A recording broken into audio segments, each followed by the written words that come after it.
ওর বন্ধুকে বাসায় পাঠায় ভিডিও করবা। তো আমার খুবই কষ্ট লাগে। তখন আমি ওকে বলি যে দেখো আমার শরীর তো ভালো না, আমার শরীরও খারাপ, মানে আমার বলতে শারীরিক চাচ্ছি যে সমস্যা আছে, তুমি যদি এই কাজটা না করো তাহলে আমি পয়সা পাঠাবো না বাড়িতে। পাঠাবো না। প্রথমে নামটা একটু বলেন তো। আমার নাম শেফালি। শেফালি, বয়স কত শেফালি? বয়স 26। 26 বছর বয়স। আপনি কি এই অনুষ্ঠান কখনো শুনতেন নাকি প্রথম আজকে? আমি সবসময় শুনতাম আপনার অনুষ্ঠান। শুনতেন? তখন মনে হয়েছে যে আপনি এখানে আসবেন, এরকম মনে হয়েছে? হ্যাঁ। ঠিক আছে, বলেন শুনি একটু কি গল্প আপনার। আমরা 4 বোন 1 ভাই। আমার আব্বু জুতার কারখানায় কাজ করতো, লেডিস। তো ওইখানে কাজ করতে করতে আমার মা গার্মেন্টসে কাজ করতো। তো আমরা তখন অনেক ছোট, অনেক কষ্ট করে মানে আর কি দুজন কাজ করে, আমার আব্বু কাজ করে মানে আর কি সংসার চালাইতো। তো এমনও দিন যাইতো যে আব্বু মানে আর কি খরচের টাকা দিতে পারে নাই, যার কারণে বাসায় আসেনি রাত্রে। মা ঝগড়া করবো এই কারণে আসেনি। পরে ঈদের মধ্যে কাপড় চোপড় দিতে পারে নাই, এই কারণে আব্বু আসেনি। মা লুকায় সবার জন্য কাপড় চোপড় বানায় রাখতো। আব্বুরে রাত্রেবেলা খুঁজতো, পাইতো না। পরে সকাল ভোরে আব্বু আসতো বাসায় একটু সেমাই চিনি এগুলা নিয়ে। মানে অনেক কষ্ট করে আর কি আমরা বড় হয়েছি। খুবই দরিদ্র একটা পরিবার যেটাকে বলে। দরিদ্র পরিবার, খুবই কষ্ট করে বড় হয়েছি। আর যখন আর কি আমার মার ইচ্ছে ছিল মানে আর কি ছেলের, কিন্তু আমরা পরপর 4টা মেয়ে হয়েছি। 2টা বোন যখন হই, যখন আমি হই আমি হাসপাতালে হই। আপনি কত নাম্বার?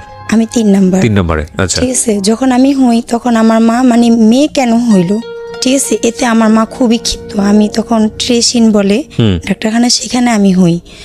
তো আমার মা বলে আরেকটা মহিলার বাচ্চা হয়ে মারা যায়, যার কারণে আমার মা বলে ওকে দিয়ে দিব। আমার তো মেয়ে আছে 2টা, ওকে দিয়ে দিব, দত্তক দিয়ে দিব। হ্যাঁ, দত্তক দিয়ে দিবে। তখন আমার খালা আমার আব্বাকে যায় বলে জলদি চলেন, আপনার মেয়ে হয়েছে দেখে আপা তো মেয়েকে দিয়ে দিতেছে। তখন নিয়ে আসলো। নিয়ে আসার পর আব্বা এসে বলে না আমার মেয়েকে আমি দিব না, মেয়ে হয়েছে তো কি হয়েছে। পরে আব্বা নিয়ে আসলো। আব্বা আমাকে অনেক আদর করতো। তো মার মুখের থেকে আর কি শোনা। এবার আমি আসার পরও মা আমার বলতেছে তোর এই কথাগুলো মনে আছে? তা আমাকে বলে যে মানে আর কি আমার মুখের উপরে বালিশ দিয়ে উনি টয়লেটে চলে যেত আর বলতো আল্লাহ যায় যেন দেখি ও মরে গেছে। ঠিক আছে, যায় যেন দেখি ও মরে গেছে। তো কথাগুলো শুনতে কিন্তু অনেক কিন্তু মনে হইলো অনেক কষ্ট লাগে যে আজকে মেয়ে জন্ম নিছে দেখে আমার মা আমাকে যে জন্ম দিচ্ছে গর্ভধারিণী মাসে আমাকে চাই নাই। ঠিক আছে, খুব কষ্ট লাগতো, কিন্তু কখনো বলতাম না। যে আমার মা যখন ছোটবেলায় দুষ্টামি করতাম তখন বলতো কই মাছের জান নিয়ে আসছোস। ঠিক আছে, এত মারতে চাইছি মানুষ নেই। তো আবার লবণ পানি খাওয়াই দিছিল একবার যাতে আমি মইরা যাই, খালি দোয়া করতো যেন আমি মইরা যাই। তো শত হোক মা। তো পরে আমার আব্বা এসে দেখা ফেলাইছে। দেখা ফেলানোর পরে আমার মাকে মানে কুইদা গেছে মারতে, আমার মেয়ের যদি কিছু হয় তাহলে তোরে আমি ঘরে রাখবো না, এগুলা বলছে। পরে কিন্তু মা খুবই মানে আমার প্রতি খুবই ক্ষিপ্ত ছিল। পরে আস্তে আস্তে বড় হওয়ার পর সেই জিনিসটা আবার আরেকটা মেয়ে হয় আমার ছোট বোন। আচ্ছা। তখন মা চাকরি করে, ওই মেয়েটাকে দেখাশোনাও করতে পারে না, কিন্তু ওর বেলায় এমন করেনি, কিন্তু আমার বেলায় এগুলা করছে। করার পর এগুলো মা নিজের মুখে স্বীকার করা, মা নিজে বলে। আমার আব্বা আমাকে অনেক আদর করতো। আমার আব্বা আমাকে গোসল করে আমার খালার বাসায় নিয়ে যেত, আমাকে ধরে মারতো আমার মা। এই কারণে আমার কি করতো, ওই বাসায় নিয়ে রাইখে আসতো। আবার যখন রাত্রে বাসায় আসতো তখন আমার আব্বা আবার আমাকে নিয়ে আসতো। তো এরকম করে বড় হই। ছোটবেলার জীবনগুলো এইভাবেই যায়, খুবই কষ্টের মধ্যে কাটে। তারপরও বোনরা 4 বোন ছিলাম। বড় আপা আমাদেরকে মানুষ করছে, মানে মায়ের মতনই বড় আপা মানুষ করছে। মা চাকরি করতো, আব্বাও কাজ করতো। বড় হয়ে একই বাসার মধ্যে আমরা ভাড়া থাকি। একই বাসার মধ্যে, মানে কোয়ার্টার বাসা, একই বাসার মধ্যে ভাড়া থাকি। তো ওই ছেলেটা আর কি, আমি আবার কারচুপির কাজ জানি, হাতের কাজ। তো এটা আমার বড় দুলাভাই আর কি শিখায়। আমার বড় বোনের যখন বিয়ে হয় তখন আমার বড় দুলাভাই আমাকে শিখায়। তো আস্তে আস্তে তখন প্রথমে দেয় 50 টাকা সপ্তাহ। তারপরে স্কুলে পড়ি, আমি স্কুলে ক্লাস 6 পর্যন্ত আমি পড়ি, তারপর আর পড়তে পারি না। এর মধ্যে আমার একটা ভাইও হয়। ওকে, মানে আপনার 4 বোনের পর একটা ভাই হয়? হ্যাঁ, 4 বোনের পর একটা ভাই হয়। তখন আমি এখনো মানে সাবালক হইনি, তখন আমার ভাই হয়, তখন আমি ছোটই। তারপরে আমার মা বলে বাইরে যাব, পরপর বড় বোনেরও বিয়ে হয়ে যায়, মেজ বোনেরও বিয়ে হয়ে যায়। কারণ 2 বোনের তো বিয়ে হয়ে গেছে, ভাই তো ছোট কোলে, তাকে দেখবে কি, এর জন্য আমার পড়া বন্ধ করায় দেয় মা। বাইরে কোন ক্লাসে থাকতে পড়া বন্ধ হবে? ক্লাস 6-এ। ক্লাস 6-এ থাকতে পড়া অফ করে দেয়, পড়া বন্ধ হয়ে যায়। পরে আমাকে বলে যে তুমি দেখবা, ওরে দেখবা, এই কারণে আমার লেখাপড়া বাদ দিয়ে দেয়। পরে আমার স্যার বলে যে ওর তো মাথার ব্রেনটা অনেক ভালো আন্টি, ওরে পড়ান। পরে মা বলে যে দেখো বাবা, ওরে যদি এখন পড়াই তাহলে আমার সংসার কে দেখবে, আমি তো বাইরে চলে যাব। সেখানে আমার মা তখনের সময় 60,000 টাকা জমা দেয়। ঠিক আছে, তখন 60,000 টাকা অনেক কিছু। আমার মার যেখানে যা সঞ্চয় ছিল সব আমার মা ওইখানে একাকিত্ব করে দেয়। আচ্ছা, তারপর থেকে উনি সেই টাকাটা যার মাধ্যমে দেয় সে মাইরা কোথায় চলে যায়, তাকে আর পাওয়া যায় না। ওকে। তারপরে আমার মা যাইতে পারে না, আমার পড়া তো বন্ধই থাকে। তারপরে আমি কারচুপির কাজ করতে থাকি, আর আমার মা বাহিরের মানে আমার আব্বার যে কারখানা ছিল কারখানার কর্মচারী খাইতো আমাদের ঘরে। তো সেখান থেকে আমার আব্বা কারখানা বড় হয়, কর্মচারী খায়, আমাদের ঘরেই খায়। আমার বাইরের 2টা লোকও খায়, মা গার্মেন্টসের কাজ বাদ দিয়ে দেয়, তখন ঘরেই রান্না করে, বাহিরের কয়েকটা কর্মচারী খাওয়ায়। আচ্ছা, ওইটা দিয়ে আর কি সংসার চলে, আব্বার টাকা ওইটা দিয়ে সংসার চলে। আমরা লেখাপড়া করি, আর লেখাপড়া তো আমার ছাড়াই দেয়, কিন্তু ছোট বোন লেখাপড়া করতে থাকে। তো ঘরের মধ্যে আর একই বাসার মধ্যে ভাড়া থাকি। তো প্রথমে কাজ করি বড় আপার হাজবেন্ডের সাথে শাড়ি কাজ করি। যখন ওদের সাথে আবার একটু রাগারাগি হয় তখন ওদের সাথে থেকে কাজ ছাইড়া দিই। ছাইড়া দেওয়ার পর তো ও আবার আমাকে পছন্দ করতো। যখন আমার বড় আপার এখানে কাজ করি তো ও আবার শাড়ির কাজ মানে আর কি নসুন্দির থেকে ওইখান থেকে শাড়ি আনতো, আনার পর আর কি কাজ করাইতো। তো বলছে যে আচ্ছা আমার শাড়ি করেন, আমি আপনাকে টাকা বাড়াই দিব, নগদ দিয়ে দিব। তো বলতেছে ঈদ আইসা পড়ছে, কুরবানি ঈদ, বলছে যে আপনারা নাইট করে আমার এই শাড়িগুলো নামায় দেন, আমি আপনার সাথে করব। তো আমি আবার আমার বাসার থেকে বড়াপার বাসায় যায় আমার বড়াপার বাসায় কাজ করতাম, আর শাড়ি ও দিত। তো খুব কালো ছিল, আর ওর একটা রোগ ছিল যক্ষা, যেটাকে টিবি বলে, ঠিক আছে, সেটা ছিল। তো আসতো না, আমি ওকে দেখতে পারতাম না। তো দেখতে পারতাম না, আমি বলতাম মানুষকে নিন্দাইতে নাই, কিন্তু তখন মানে আর কি এরকম মানে একটা অহংকার বোধ কাজ করতো আমার ভিতরে। তো ও আইসা যদি পানি চাইতো তখন আমি বলতাম পানি বাইরের থেকে খাইতে পারো না, আমি আবার বলতাম পানি বাইরের থেকে খাইতে পারো না। আমার বড় আপাকে বলতো ও এমন করে কিসের জন্য, এই কথা আবার বলতো। তখন আমার দুলাভাই বলতো বাদ দেওয়ার কথা, ঠিক আছে, আমি সহ্য করতে পারতাম। যখন চলে যেত তখন আমি অনেক ভ্যান ভ্যান করতাম, অনেক কিছু বলতাম। ও আসতো, আসার পর বলতো আমার শাড়ি করেন না, কটা শাড়ি আসছে নামায় দেন, আমি নগদ টাকা দিব, লাগলে বাড়ায় দিব না, নাইট করে ঈদ আইসা পড়ছে নামায় দেন। তখন আমি আবার ওকে কাল্লু বইলা চেতাইতাম, মানে ও খুব কালো ছিল তো, ঠিক আছে, শর্ট ছিল, কালো ছিল, এই কারণে ওকে আমি কাল্লু কইলাম। আর আমার বড়পা যে বাসায় ভাড়া ছিল সে বাসায় একটা মেয়ে ছিল, বলতাম যাও ওই মেয়ের সাথে প্রেম করো, ওই মেয়ের সাথে প্রেম করো, আমি বলতাম ওকে, মানে উৎসাহ দিতাম যাও প্রেম করো। ওর সাথে যখন নাইট করি, আমার বড় দুলাভাই ছিল ওর শাড়িগুলো নামানোর জন্য, মানে আর কি বলে নাইট করার জন্য, আমার বড় আপার বাসায়। তা আমি বড় আপা, তারপর ও পরে বলে আমি রাত্রেবেলা খাওয়াবো তোমাদেরকে সবাইকে, আই না বিরিয়ানি খাওয়াবো, আমার আবার বিরিয়ানি পছন্দ, পরে বলে বিরিয়ানি খাওয়াবো, ওকে, আর 50 টাকা করে দিব, আমাকে বলে আর কি নাইট করলে 50 টাকা করে দিবে, বিরিয়ানিও খাবে। তখন আমি কি কাজগুলো নিয়ে যেত, হ্যাঁ শাড়িগুলো আর কি বিক্রি করতো, বিক্রি মানে আর কি এটা মালের অর্ডার আনতো, হ্যাঁ অর্ডার আনতো, মিডলম্যান হিসেবে কাজ করতো, ওকে, কাজ করে তারপর আবার ওটা কমপ্লিট করে দিত। ওইটাতে আবার ওর লাভ ছিল, সেটা নসুন্দির থেকে আনতো। তারপরে এইভাবে কাজ করতে থাকি। তো 3টা নাইট করি, 3টা নাইট আমি 150 টাকা পাই ওর কাছ থেকে। তা আমি আবার আসিফের গান অনেক শুনতাম, আসিফের গান মানে আসিফ আমার অনেক মানে বেস্ট শিল্পী, হ্যাঁ খুব পছন্দের শিল্পী। তো ওর গান আর কি আমি শুনি। তো আমি বলি তুমি তো গুলিস্তান যাও, তোমার কাছ থেকে তো আমি 150 টাকা পামো, আমি তো জিন্সের প্যান্ট পরি না, তো আমার একটা জিন্সের প্যান্ট আইনা দিবা, কয় টাকা নিবো, ওইখান থেকে আনলে তো কমের মধ্যে আনতে পারবা, তো লালের মধ্যে একটা জিন্সের প্যান্ট আনবা, আর আমার জন্য আসিফের একটা বায়না ক্যাসেট নিয়ে আসবা। পরে বলছে কি আচ্ছা ঠিক আছে। তো ও আবার মনে মনে আমাকে পছন্দ করতো, সেটা তো আর আমি জানতাম না। আচ্ছা, তো আমি আর কি ওর নানার জন্য বাড়ি মার্কেটে যাই আমার ছোট বোনকে নিয়ে, এর মধ্যে তা আমার চুল আবার মেহেদি লাগানো থাকে, তো আমি যাই আর বলছি চুলের একটা কালার এনে দিতে, মানে চুল কালার করব, কালার এনে দিতে, আর কয় টাকা হয় আমি তোমাকে দিয়ে দিব, ওকে, এই কথাটা আর কি বলি। কিন্তু ফ্রি ছিলাম খুব, কোনো খারাপ কোনো কিছুই ছিল না। তো আর কি আমাকে বলে আচ্ছা ঠিক আছে আমি আয়না দিব।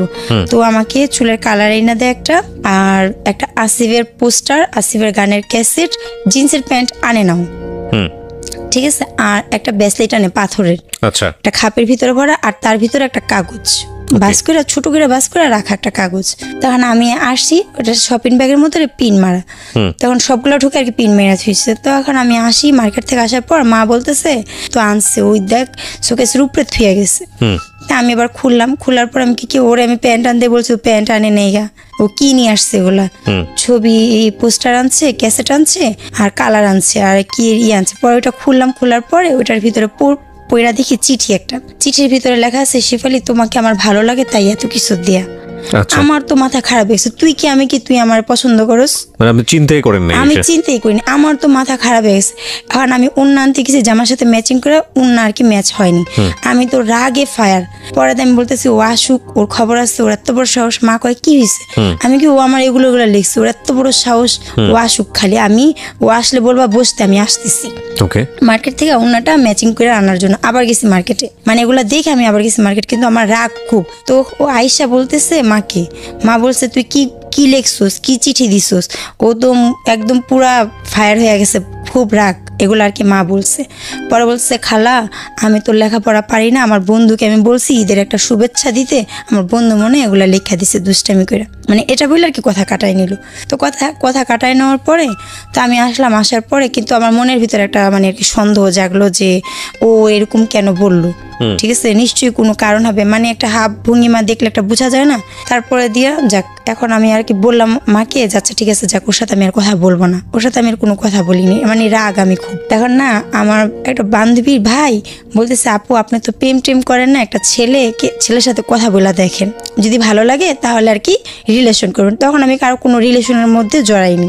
তখন আমরা একসাথে মানে আর কি ঈদের দ্বিতীয় দিন আর কি সকালবেলা রিক্সায় যখন উঠবো, ওই ছেলে আমি আমার বোন ছোট বোন আমরা যখন রিক্সায় উঠবো তখন এর দেখে ফেলাইছে, কিন্তু অরিজিনালি কিন্তু কিছুই না। তা আমার বান্ধবী ছিল, বান্ধবীর ভাই ছিল, সবাই ছিল, দেখে ফেলেছে। এখন তো আমি তো ভয় নি, আল্লাহ মাকে যদি বলে তাহলে তো মা মারবো বাসায় গেলে। এখন ওকে আবার সেটিং দেওয়ার জন্য ওর সাথে আবার কথা বলছি। পরে বলতেছে না, পরে আমার বলতেছে তুমি কি আমার সাথে রাগ করে আসো, আইসক্রিম খাও। কোন আইসক্রিম? আমি আমার আবার কোন আইসক্রিম পছন্দ, কোন আইসক্রিম খাও। পরে আমি বলি কি আচ্ছা ঠিক আছে, রাত্রেবেলা মা দেখলে বকা দিব। পরে ও কি করলো, চুপ করে আমার জন্য আর আমার ছোট বোনের জন্য 2টা আইসক্রিম আনলো, আইনা আমাকে দিল। পরে খাইলাম। তো ও আমাকে পছন্দ করার পরে ও আর কি একজনের সাথে আর কি বলে যে আমি তো এরকম একটা মেয়েকে পছন্দ করি, তো তোমার কাছে কি কোনো ভালো ফকির টুকির আছে? মেয়েটা তো আমাকে পছন্দ করে না, মানে ফকির ধরে আপনার জন্য তাবিজ কিছু করবে। আচ্ছা। তো আমার এই ঘটনাটা আবার আমার মা জানতে পারে, যে এই ছেলের সাথে বলে, সেই ছেলেটা যেভাবেই হোক যে কোনোভাবেই আমার মার কানে খবর আসে। তখন আমার মা বাড়ির ভিতর অনেক ঝগড়া লাগায় দেয়, একই বাসা ভাড়া থেকে অনেক ঝগড়া লাগায় দেয়। তখন আমার মা বলে কি তুই কিছু বলস না, তুই কিছু বলস না। তখন আমি বাড়ি ভরা মানুষের সামনে যাই ওকে মানে ওর সামনাসামনি আমি ওকে বলি, এই তোর মতন ছেলের আমার পায়ের নখের যোগ্যতা আছে, তুই আমাকে পছন্দ করস, আমি এই কথাটা বলি। এর জন্য ওর সাথে আর আমাদের সাথে কোনো কথা নাই। একই বাসায় থেকে আমার ছোট বোনের জন্মদিন হইলো, তো আমার বিরিয়ানি তো বললামই আগে আমার খুব পছন্দ, তো বাবুর্চিতে বিরিয়ানি রান্না হয়েছে, আমি সারাদিন খালি বিরিয়ানি খেয়েছি একটু পরে পরে। তো আমার পেটে ব্যথা উঠে গেছে। পেটে ব্যথাটা আমার প্রায় সময় উঠতো। যখন পেটে ব্যথা উঠলো তো মারা সবাই ঘরে টিভি দেখতেছিল, আর আমার পেটে ব্যথা উঠছে দেখে আমি আবার মেজপার ঘরে চলে গেলাম। মেজপার ঘরে গিয়ে আমি পেট ধরে কাঁদতেছি, মা ঘুমাইতেছিল। তা আমার মেজপা শাশুড়ি যায় বলে এ নার্গিস জলদি উঠো, তোমার মেয়ে তো কাঁদতেছে পেটে ব্যথায়, জলদি উঠো। মা উঠছে, আমার পেটে ব্যথা এত পরিমাণ পেটে ব্যথা যা বলার বাইরে। ঠিক আছে, পরে মা আমাকে আল হেলাল হাসপাতালে নিয়ে গেল।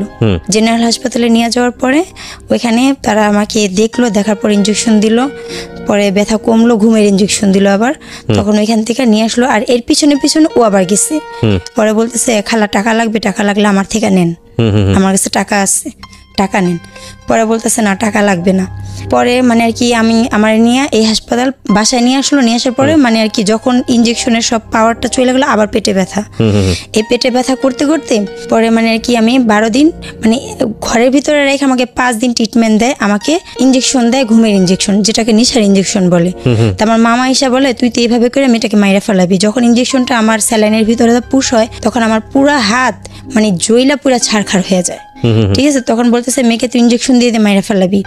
কিসেন্ট হাসপাতালে ওনাদের কেমন ভাই হয়, আমাদের মামা লাগে, ওনার কাছে নিয়ে যায় ওকে দেখা। পরে নিয়ে যাওয়ার সাথে সাথে আমাকে ভর্তি করে কিসেন্ট হাসপাতালে শাহবাগ। পরে দেশ সেখানে ভর্তি করার পরে তো আমি 12 দিন না 10 দিন থাকি। থাকার পর ও আর কি যাই, তো ওর আবার টাকাও দিচ্ছিল আমার মাকে যে ধার নেন। তখন আমার মা কোনো দিশে মিশে না পেয়ে ওর থেকে বিপদের সময় টাকা নেই, একই বাসা ভাড়া থেকে সব ভুইলা যায়। তো আমাকে দেখতে চায়, আমাকে বলে কিছু খাবা, তখন আমাকে উপন্যাসের বই কিনা দিয়ে আসে পড়ার জন্য। তারপরে যখন আমি আসবো, আসার 2 দিন আগে আমি তো জানতাম যে আমাকে পছন্দ করে, আর আমি সে সবকিছুরই প্রমাণ পাইছি। তো আমাকে একটা আম দেয়, তখন কিন্তু আমের সিজন না, একটা আম দেয়, আমটা খুবই সুন্দর আমার মনে আছে। সে আমটা বলে কি আমটা তুমি খাবা। তখন আমটা খাওয়ার পরে আমটা খাওয়ার পরে না মানে ওর প্রতি একটা মানে আর কি মায়া কাজ করতো, ওকে দেখলে একটা মায়া কাজ করতো। যখন আমি আমার মাদের কাছে মানে ওকে না দেখতাম, তখন আমার মারা যেটা বলতো সেটাই ঠিক আছে, যখন আবার ওর কাছে যাইতাম তখন ওর কথাই ঠিক আছে, মানে এরকম পর্যায়ে চলে গেছি। আচ্ছা। পরে ও আর কি আমাকে দেখা করতে ডাকতো, আমি ওর সাথে দেখা করে এসে মা যদি বলতো যে দেখা করছিস, না আমি দেখা করিনি, মানে এগুলো করতাম। কিন্তু কেন করতাম, সেটা কি ভালোবাসা ছিল না কি ছিল সেটা আমি নিজেও জানি না। ঠিক আছে, তখনের বয়সটা তো আমার ওরকম বয়স ছিল না, যার কারণে ভালোবাসা ছিল না কি ছিল আমি বুঝতেই পারিনি।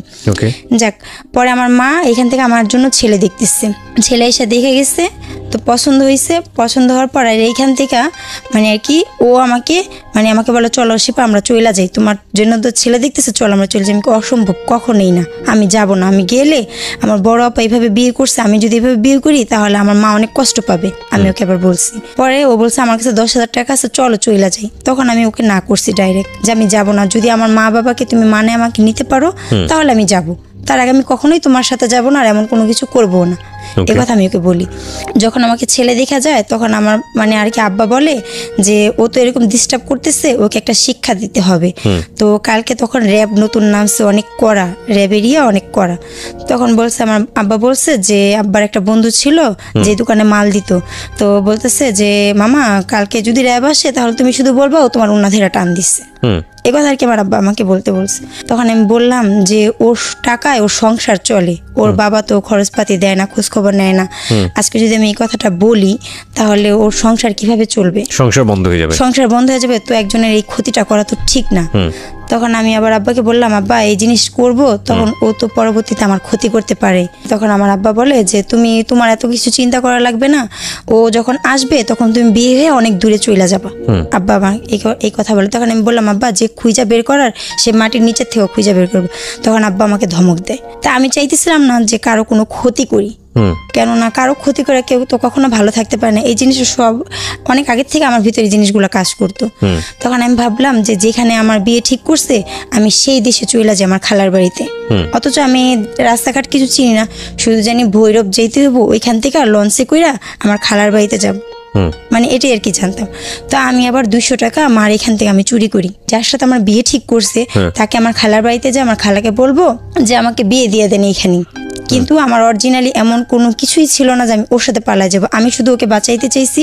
আমি চাইনি যে আমাকে তোমরা অন্য জায়গায় বিয়ে দিয়ে দিবা, ঠিক আছে, কিন্তু আমি কারো জীবন নষ্ট করতে চাই না। আজকে ওকে মারধর করবে, ওর মা কাঁদবে, অভিশাপ দিবে, সেই অভিশাপগুলো তো আমার গায়ের হিসাব পড়বে অবশ্যই, ঠিক আছে। ভালো মানুষ বাঁচতেই পারে, সেটা তো কোনো অপরাধ না, ঠিক আছে। যার জন্য আমি এগুলো আর কি ভাবছি। তো আমি যখন ওকে বলি যাওয়ার কথা, তখন আমি সকালবেলা ওঠার পর আমি আবার বালিশের নিচে একটা চিঠি লেখা যাই, মা আমি খালাম্মার বাসায় গেলাম, তোমরা আমার জন্য কেউ টেনশন করো না, ঠিক আছে। তো এখন ও বাড়িতে নেই, আমিও বাড়িতে নেই। তো আমার মা আবার বললো যে তোর আব্বাকে বল আধা কেজি আটা না 3 পা আটা আনতে। তা আমি আবার দোকানে গেছি, দোকানে যে আমি আব্বারে বললাম আব্বা আধা কেজি আটা না 3 পা আটা নিতে বলছে আম্মা। তো এই কথা বললে ওইখান থেকে ব্যাগ নিয়ে আমি বাইরে থেকেই চলে গেছি, আমি আর থামিনি। ও আবার ওর মার ব্যাংক ভেঙে ফেলাইছে, ভেঙে সব টাকাগুলা নিয়ে নিচ্ছে। ওর মা পয়সা টাকা টুকা জমাইছে, ওগুলো নিয়ে নিচ্ছে। নিয়ে নেওয়ার পরে ওর কাছে তখন টাকা ছিল না, কিন্তু ও তো পালায় যাবে আমার সাথে, কিন্তু আমার তো এগুলো ছিল না প্ল্যান। তো আমি যখন বাংলা স্কুলে এখানে যাই তখন আমি বললাম এরকম আব্বা বলছে তুমি চলে যাও এখান থেকে, আমি চাই না তোমার কোনো ক্ষতি হোক। তা আমি বাসে উঠি, গুলিস্তানের বাসে, ও আমার সাথে সাথে বাসে উঠে। ওঠার পর আমাকে বলে তুমি যেখানে যাইবা আমি তোমাকে সেখানে পৌঁছায় দিয়ে আসবো, চলো, তুমি তো চিনবা না, আমি তোমাকে দিয়ে আসবো। তো এই ভাইবা ও যায় আমার সাথে। যাওয়ার পরে আমি বলছি তোমার সাথে আমি যাওয়ার জন্য আমি আসিনি। পরে বলছে সমস্যা নাই, তাহলে আমি তোমার যে জায়গায় যাবা সেখানে আমি তোমার পৌঁছায় দিয়ে আসবো। তাই আমি ভাবলাম যে পৌঁছায় দিয়ে আসলে মানে তখন আমার সেন্সে এতটুকু কাজ করে নাই যে আমি যে ওর সাথে যাইতেছি তার পরিণত কি হবে, ভালো হবে বা খারাপ হবে। তখন এখান থেকে গেলাম, যাওয়ার পরে তখন ছিল 15 আগস্ট শোক দিবস, আচ্ছা ঠিক আছে। তো রাস্তাঘাট আমরা যখন গুলিস্তানে যাই সব গাড়ি ঘোড়া বন্ধ। এখন আমাকে বলে গাড়ি তো বন্ধ, কোথায় যাবা, এখন তো বাসাও যাইতে পারবা না, তাহলে চলো তুমি আমার দাদির বোনের বাসায় চলো, ওইখান থেকে কালকে আমি তোমাকে পৌঁছায় দিয়ে আসবো। তাই আমি ভাবলাম ঠিক আছে তাহলে যাই। তখনও আমি মাথায় আমার কোনো কাজই করতেছিল না। পরে গেলাম, যাওয়ার পরের মধ্যে আমার যেই মালিক মহাজনের কাজ করতাম শাড়ি কাজ, তার মোবাইলে ফোন দিলাম। ফোন দেওয়ার পর আমি বললাম যে খালেক ভাই মাকে বললেন যে আমি এরকম একটা মহিলার সাথে আছি, রাস্তায় তো হরতাল, এর জন্য যাইতে পারিনি, ওনার সাথেই আমি আছি, আমি খালামার বাসায় কালকে যাব, টেনশন যেন না করে, এটা আর কি আমি বলছি। বলার পরে উনি বলছে আচ্ছা ঠিক আছে। পরে বুঝা ফেলাইছে যে আমাকে নিয়ে ও পালাই গেছে, কিন্তু অরিজিনালি তো পালাই যায়নি, ঠিক আছে। তখন বলে তোমরা থাকো, 2 দিন পরে আমি তোমাদের বিয়ে করাই দিব, এই কথা বলে। কিন্তু আমি তো বিয়ে করবই না, আমি তো ওকে বিয়ে করবই না। তো এখন অনেকভাবে ও বুঝায় আমাকে, বোঝানোর পর যেই নাম্বার থেকে আমরা ফোন দিই সেই নাম্বারে ওই মহাজন ফোন দেয়। ফোন দেওয়ার পর আমরা দুজন বইসা থাকি, ওইখানেই বসে থাকি।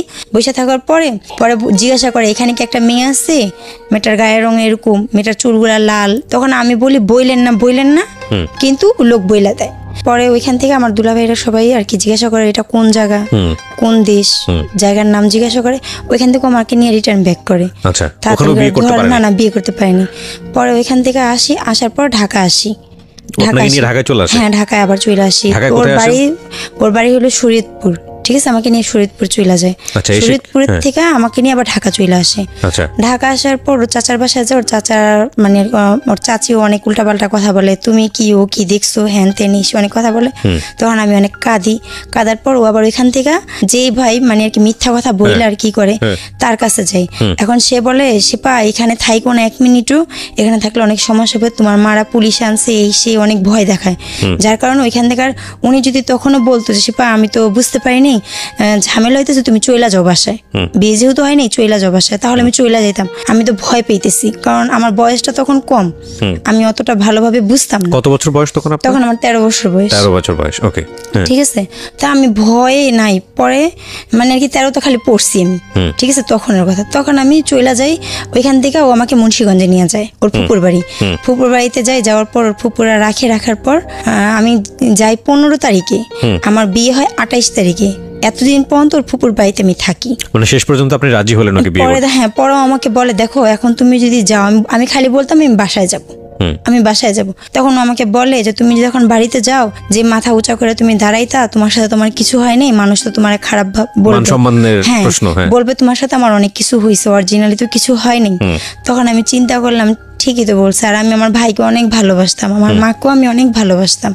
তো ওই খালি রাত্রেবেলা খালি কাঁদতাম, আমি আমার মার কাছে যাবো, আমি আমার মার কাছে যাবো। আপনি তারপরে ওকে রাজি হলেন? হ্যাঁ, পরে রাজি হই। উনাদের এখানে আমার বিয়ে হয়। বিয়ে হওয়ার পর এখানে আমরা সংসার করি। তার মানে একরকম জোর করেই আপনাকে আপনার হাজবেন্ড বিয়ে করলো। কিন্তু মানে এগুলো আর কি তখন তো আমি এটা বুঝতে পারিনি যে বিয়ে কাকে বলে। বিয়ে মানে সারা জীবন সুখে দুঃখে তার পাশে থাকা বা তার সাথে থাকা, এটাও আপনি বুঝেন? এটা আমি বুঝি নাই। বয়স তখন কত? ঠিক আছে, তো 13 বছর বয়স। আমি তখন বয়স কত ছিল? ওর ভালোই বয়স ছিল, মানে আর কি আপনার চেয়ে কয় বছরের? আমার চেয়ে ওর 3 বছরের বড় ছিল। তাহলে তো ওরও তো 14, 15, 16 বছর বয়স। ও তো ছোট। মানে আর কি ও নাকি ওর ফ্যামিলি সবার বড়। ও বলতো ওর বয়স বেশি, ফ্যামিলির মানে আর কি ওর চাচতো ভাই বোন সবার বড়। আমার শ্বশুর সবার বড় ছিল, আর ও ছিল বড় সবার। মানে ও কি বিয়ের জন্য প্রাপ্তবয়স্ক ছিল? ওর নাকি ও 17 ছিল, 17, 18 ওর ছিল। মানে দুজনেই খুব অল্প বয়সে, এটা বোঝা যাচ্ছে। তো এখন মানে ওর যে ব্রেনটা ছিল, যে জ্ঞানটা ছিল, সেটা আমার ছিল না। ঠিক আছে, জ্ঞান না থাকলে তো একটা ফ্যামিলিও চালাইতে পারতো না, তাই না? যেহেতু একটা ফ্যামিলি চালায়, সেহেতু ও ভালোই বুঝে। ঠিক আছে, তো আমাকে এগুলা বলে। তো প্রতিটা মেয়ের মনের ভিতরে একটা চাহিদা থাকে যে আমার হাজবেন্ড এমন হবে, বা আমার স্বামী এরকম হবে, বা আমার স্ত্রী এমন হবে। প্রতিটা মেয়ে বা ছেলের মধ্যে একটা চাহিদা থাকে, যেই চাহিদাটা আমার অপূর্ণ, আমার জায়গায় আমার অপূর্ণই রয়ে গেছে। আমি সেটা কখনোই, আমার সেই খালি জায়গাটা আমার অপূর্ণই খালি রয়ে গেছে, সেটা কখনো ভরেনি। ও হয়তো আমাকে পায়ে হ্যাপি, কিন্তু আমি ওকে পায়ে কখনো হ্যাপি হই নাই, কখনো সেইভাবে আমি খুশি হইনি। কিন্তু কখনো ভালো লাগতো না, মানে ও আমাকে ছুঁইতো বা কোনো কিছু করতো, সেই জিনিসগুলো আমার ভালো লাগতো না। ঠিক আছে, সেগুলো আমি করতাম বাধ্য হইয়া করতাম। তো যাক, তারপরে যখন আমার বাচ্চা কনসেপ্ট করে, তখন আমি বুঝি না। কত বছর বয়সে? বিয়ে কতদিন পরে? বিয়ের পরে প্রথমেই আমার বাচ্চা কনসেপ্ট করে। প্রথমে বাচ্চা কনসেপ্ট করার পরে তখন আমি বলি যে বাচ্চা কনসেপ্ট করছি, তখন আমি অনেক অসুস্থ হয়ে যাই। তো ওর মানে আমার শ্বশুর, বিয়ের পরে তো আমার শ্বশুর, তো উনি আবার মুন্সিগঞ্জে যায় আমাকে নিয়ে আসে, আমাকে আর ওকে নিয়ে আসে ঈদের পরে নিয়ে আসার পরে মানে আর কি এর মধ্যে আবার আমি যখন বিয়ে হয়, আমি কথাটা পিছনে রেখে আসছি, আমার বিয়ের 15 দিন যাইতে না যাইতে মানে আমি পাগল হয়ে যাই, পাগলের মতন আমি আচরণ করি। আমি শুধু এতটুকু বলি আমার মার কাছে যাব, নিজের মাথার চুল নিজে টাইনা ছিঁড়া ফেলাই, ঠিক আছে। আর মনে হইতো কে জানি কি পুড়তেছে আমার ভিতরে, জইলা পুইরা, মানে 10টা বাজলে, সকাল 10টা বাজলে আমার ভিতরে জইলা পুইরা ছাড়খাড় হয়ে যেত। আর খালি বলতাম আমার মার কাছে যাব। মানে বিয়ের পরে আপনাকে বাড়িতে পাঠায়নি? না, বাড়িতে পাঠায়নি। ওর মুন্সিগঞ্জেই রাখছে, ওইখানে আমাকে রুম ভাড়া করে ওইখানেই রাখছে। আচ্ছা। তো মানে আর কি অনেক কষ্ট করে আর কি সংসার চলতো, মানে ওই করতো, মানে জুতার আপারের কাজ করতাম। আর জুতার মধ্যে যে কারচুপির কাজটা হয়, পুঁতি চিমকি বসানো, সেগুলা ও ঢাকার থেকে নিয়ে যেত, ওইখানে আমরা দুজন কাজ করতাম। ওইখান থেকে ও আর কি আমাকে খুবই মারধর করে, ঠিক আছে, মানে আমি এদিক ওদিক চলে যাই দেখে খুবই মারধর করার পর ও আমার মার কাছে নিয়ে আসে। বিয়ের 3 মাসের সময় আমার বাচ্চা সহকারে মানে নিয়ে আসার পর সে বাচ্চাটা আমার মা নষ্ট করে দেয়, রাখে না, নষ্ট করে। প্রথম বাচ্চা? হ্যাঁ, ওটি প্রথম বাচ্চা নষ্ট করে দেয়। ঠিক আছে, তারপরে মানে আর কি আমার মারা দিবে না, অনেক ওর থেকে ছাড়ানোর অনেক চেষ্টা করে, তখন আমি বুঝি না। তখন মানে আর কি আমাকে বলে বিয়ের পর স্বামী সব মানে আশেপাশের অনেকে মানে কি লুকায় আমাকে এগুলো বলতো। তারপর আমি আবারও 21 দিন পর আবার ওর কাছে চলে যাই। ওর কাছে চলে যে মারা অনেক ছাড়ানোর চেষ্টা করে, অনেক চেষ্টা করে ছাড়ি না, সংসার করতে থাকি। তারপরে এই যে আমার এই ছেলেটা আমার আবার কনসেপ্ট হয়, তখন আমি মেয়ে স্টোভে কাজ করি। মেয়ে স্টোভে কাজ করার পরে 6 মাসের মধ্যে মেয়ে স্টোভে কাজ করি আমি। কাজ করার পর যখন বাচ্চা কনসেপ্ট করে, তখন আবার এখান থেকে চাকরি ছাইড়া দিই। ছাইড়া দেওয়ার পর খুবই কষ্টে আর কি দিন যাইতো। ও খুবই মারধর করতো আমাকে, খুবই মারতো। তো যে বাসা ভাড়া ছিলাম সে বাসায় উনি আমাকে বলতো, ভাড়াটিয়া আপা বলতো, শিপা এখনো সময় আছে, চইলা যা, এগুলো বলতো, এখনো সময় আছে, চইলা যা। ও কি তুই কি? আমি বললাম যে একটা বাচ্চা নষ্ট করছি, মরলে তো আমার কবর হিসেব আমার দেওয়া লাগবে, আমারটা তো কেউ দিবে না, ঠিক আছে, আমার বাচ্চা নিয়ে যদি আমার ফ্যামিলি আমাকে নেয় তাহলে আমি যাবো। তা আমি আমার ফ্যামিলিকে প্রস্তাব দিলাম, আমার বাচ্চা সহকারে আমাকে নিবা? পরে আমার দুলাভাই বললো, মেজে দুলাভাই না, নিবে না, তার জন্য আমি গেলাম না। ও আমাকে বলতো, শিপা অনেক কষ্ট করো, না খায় থাকো, চইলা যাও। আমার হাজবেন্ডও আমাকে বলতো, কিন্তু আমি যাইনি। বাচ্চা হওয়ার পরে আপনি আর যাননি? না, বাচ্চা হওয়ার তখন বাচ্চা আমার কনসেপ্ট করছে, তখন অনেক চইলা যাইতে বলছে, অনেক কষ্ট করি, না খায় থাকি সারা দিন। মানে জামাই বলতো চলে যাও? ও বলতো, মানে অনেক কষ্ট করি ওর কাছে, তখন আমি যাইনি, মানে তখন কষ্ট করছি কিন্তু আমি যাইনি। তারপরে বাচ্চা যখন আমার 5-6 মাসের পেটে, তখন আমাকে ভাত দিছি, ভাতের বল সহকারে, যে কোনো কোন কথা জানি, ভাতের বল আমার মুখের উপরে মাইরা, আমি নিচে বসো, খাটের উপর বসে 1 লাথি মারছে আমায়। তখন আমি পিড়িতে বসেছিলাম, পিড়ি থেকে আমি পড়ে গেছি। মানে ও খুবই মারধর করতো। তারপর আমি ওর সাথে সংসার করছি, আমি এত কিছুর পরে কিন্তু ওকে ছাড়িনি। তারপরে ও আমার ছেলেটা হওয়ার পরে ও বাহিরে যায়, 2 বছরের জন্য বাহিরে যাওয়ার পর আমি ওষুধ কোম্পানিতে কাজ নিই। তারপর আমি ওষুধ কোম্পানিতে চাকরি নিই। আমি মানে কি ওইখানেও কাজ করি, ও তো বাহিরে চলে যায়। তখন আমার ছেলেটার বয়স তখন 1.5 বছরের মতন, তখন ও বাহিরে চলে যায়। মানে 1 বছর শেষ হয়ে মানে 2 বছর চলতেছে, তখন বাহিরে চলে যায়। বাহিরে যাওয়ার পরে দুবাই যায়, তখন দুবাই যায় 2 বছর থাকে। তখন আমি চাকরি করতে থাকি, ও আমাকে চাকরি করতে মানা করে, চাকরি করার দরকার নেই। তাই আমি ভাবি যে চাকরি করবো, আমি একটা চেনের অনেক শখ, চেন নিবো, চেন নেওয়ার পর মানে একটা স্বর্ণের চেন কিনবো, কেনার পর চাকরি ছাইড়া দিব, এর জন্য চাকরি করে থাকি। অফিসে সবাই আমাকে চিনে, তখন এমন কোনো কিছু হয় না, সবাই চিনতো, জানতো। তখন মানে একজনের সাথে ফোনে রং নাম্বারে আমার পরিচয় হয়। কিভাবে? মানে আমার মোবাইলে তখন ও আবার যাওয়ার পর, বাহিরে যাওয়ার পর, যে মাসে যায় তার 2 মাস পরে আমার জন্য একটা ফোন পাঠায়। ফোনের মধ্যে তখন আর কি যখন ফোন ইউজ করি, তখন একটা রং নাম্বারে ফোন আসে। ফোন আসে, অনেক রং নাম্বারে আসতো, কথা বলতাম না, কিন্তু ওই রং নাম্বারে ফোনে কথা বলতো এমন ভাবে যে আমি তার সাথে কথা বলি, কিন্তু ওই ছেলেটা আমাকে চিনতো। মানে এটা আর কি ওরা আর কি বন্ধুরা প্ল্যান করে আমার সাথে কথা বলে। ছেলেটা চিনতো কিভাবে? ওর এক বন্ধু বলতো যে মেয়েটাকে এরকম আমি ফোন দিই, মেয়েটা আমার সাথে কথা বলতে চায় না, পরে বলে দে, আমি কথা বলে দেখ। এবং আপনি দেখা করতে যান? হ্যাঁ, দেখা করতে যাই। কথা বলার কতদিন পরে দেখা করতে যান? মানে কথা বলার মনে হয় মাসখানেক পরে। তখন আপনার হাজবেন্ড? ও তো বাহিরে দুবাই থাকে। দুবাইতে তখন? হ্যাঁ। তারপর? তো তখন আমি ওষুধ কোম্পানিতে কাজ করি। তখন আপনার একটা বাচ্চাও আছে? হ্যাঁ, বাচ্চাও আছে। জি। তো কথা বলার পর, আমার ছেলে তো ছোট, একদম ছোট। তো কথা বলার পরে ও আর কি আমার সাথে দেখা করতে চায়। দেখা করার পর আমি তো বলি না আমার বিয়ে হয়েছে। যখন দেখা হয়, তখন দেখা হওয়ার পর আমি বলি, আমাকে দেখা আপনার কি মনে হয়? কয় ভালো। আমি কি ভালো না, আমি ম্যারিড, আমার একটা ছেলেও আছে, আমার হাজবেন্ড বাইরে থাকে, এই কথাটা আমি বলে দিই। পরে বলে তো আমি কি যে, তো আমি মিথ্যা কথা বলছিলাম যে আমি লেখাপড়া করি, আমি চাকরি করি। পরে ওর সাথে মানে এমনি কথাবার্তা বলি, কিন্তু ও ছিল ড্রাইভার। আচ্ছা। ও আমার সাথে মিথ্যা কথা বলে। তখন ও আবার বলে যে আমি মিথ্যা কথা বলছি, আমি কোনো লেখাপড়া করি না, আমি গাড়ি চালাই। আচ্ছা, ঠিক আছে। তখন একটা ফ্রেন্ডশিপ হয়, জাস্ট বন্ধুত্ব হয়। তো কিন্তু ওর কথাবার্তা খুবই ভালো লাগতো আমার কাছে, খুবই ভালো লাগতো ওর কথাবার্তা আমার কাছে। তো কথাবার্তা বলতাম। তো একদিন আমাকে বলে ওদের বাসায় নিয়ে গেছে, ওর মার সাথে কথা বলাইছে। ঈদের মধ্যে 6 মাস থাকে ওর সাথে আমার সম্পর্ক থাকে, 6 মাস, মানে সেটা জাস্ট বন্ধুত্বের, জাস্ট অন্য কোনো কিছুই না। তো আমার ছেলেকে খুবই আদর করতো, আমাকে মানে আর কি এমনি কোথাও বাইরে কোথাও ঘুরতে টুরতে যাইনি, ফোনিং যা কথাবার্তা রাস্তাঘাটে দেখা এই জাস্ট। আর ওদের বাসায় একদিন গেছি, ওর মা ছিল, ওর মার সাথে দেখা করাই দিছে, কথা তার মানে আপনার বাসা পর্যন্ত চলে গেছেন? হ্যাঁ, ওর বাসা গেছি, ওর বাসা মানে ঢাকার মধ্যেই ছিল। তো ওদের বাসায় যাই, আমি যাই, আমার বান্ধবী যাই, আমার ছেলে যায়, আমরা হাঁটতে হাঁটতে যাই। ওর মা অনেক কিছু রান্না করে, খাওয়া দাওয়া করি। তা আমার ছেলেটা আবার ও শিখাইতো বাবা ডাকতে, তো বাবা ডাকতো। তাই আমি বলতাম এগুলা কি শিখাও, আমি আবার বলতাম এগুলা কি শিখাও, কি হয়েছে আমার পোলা, এগুলা বলতো, মানে দুষ্টামি করতো জাস্ট এরকমই, এমনি অন্য কোনো কিছু না। তারপর ওর মার সামনেও বাবা বাবা বলতো। এই ধরনের বন্ধুত্ব সম্পর্ক গড়ে উঠছে, এটা কি আপনার হাজবেন্ড জানতো দেশের বাইরে থেকে? না, ও জানতো না, কিন্তু ওর সাথে কথা বলে দিয়েছিলাম, ফ্রেন্ডশিপ।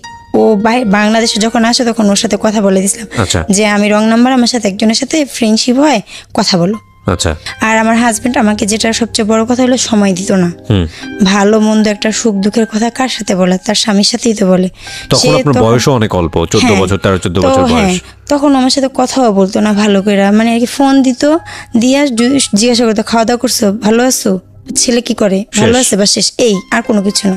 কিন্তু একটা চাহিদা বা একটা ভালোবাসার কথাবার্তা ওর মধ্যে, সেই জিনিসগুলো আমি কখনো পাইনি। সবসময় খুঁজতাম ওর মধ্যে, যেটা আমি ওর মধ্যে পাইতাম না।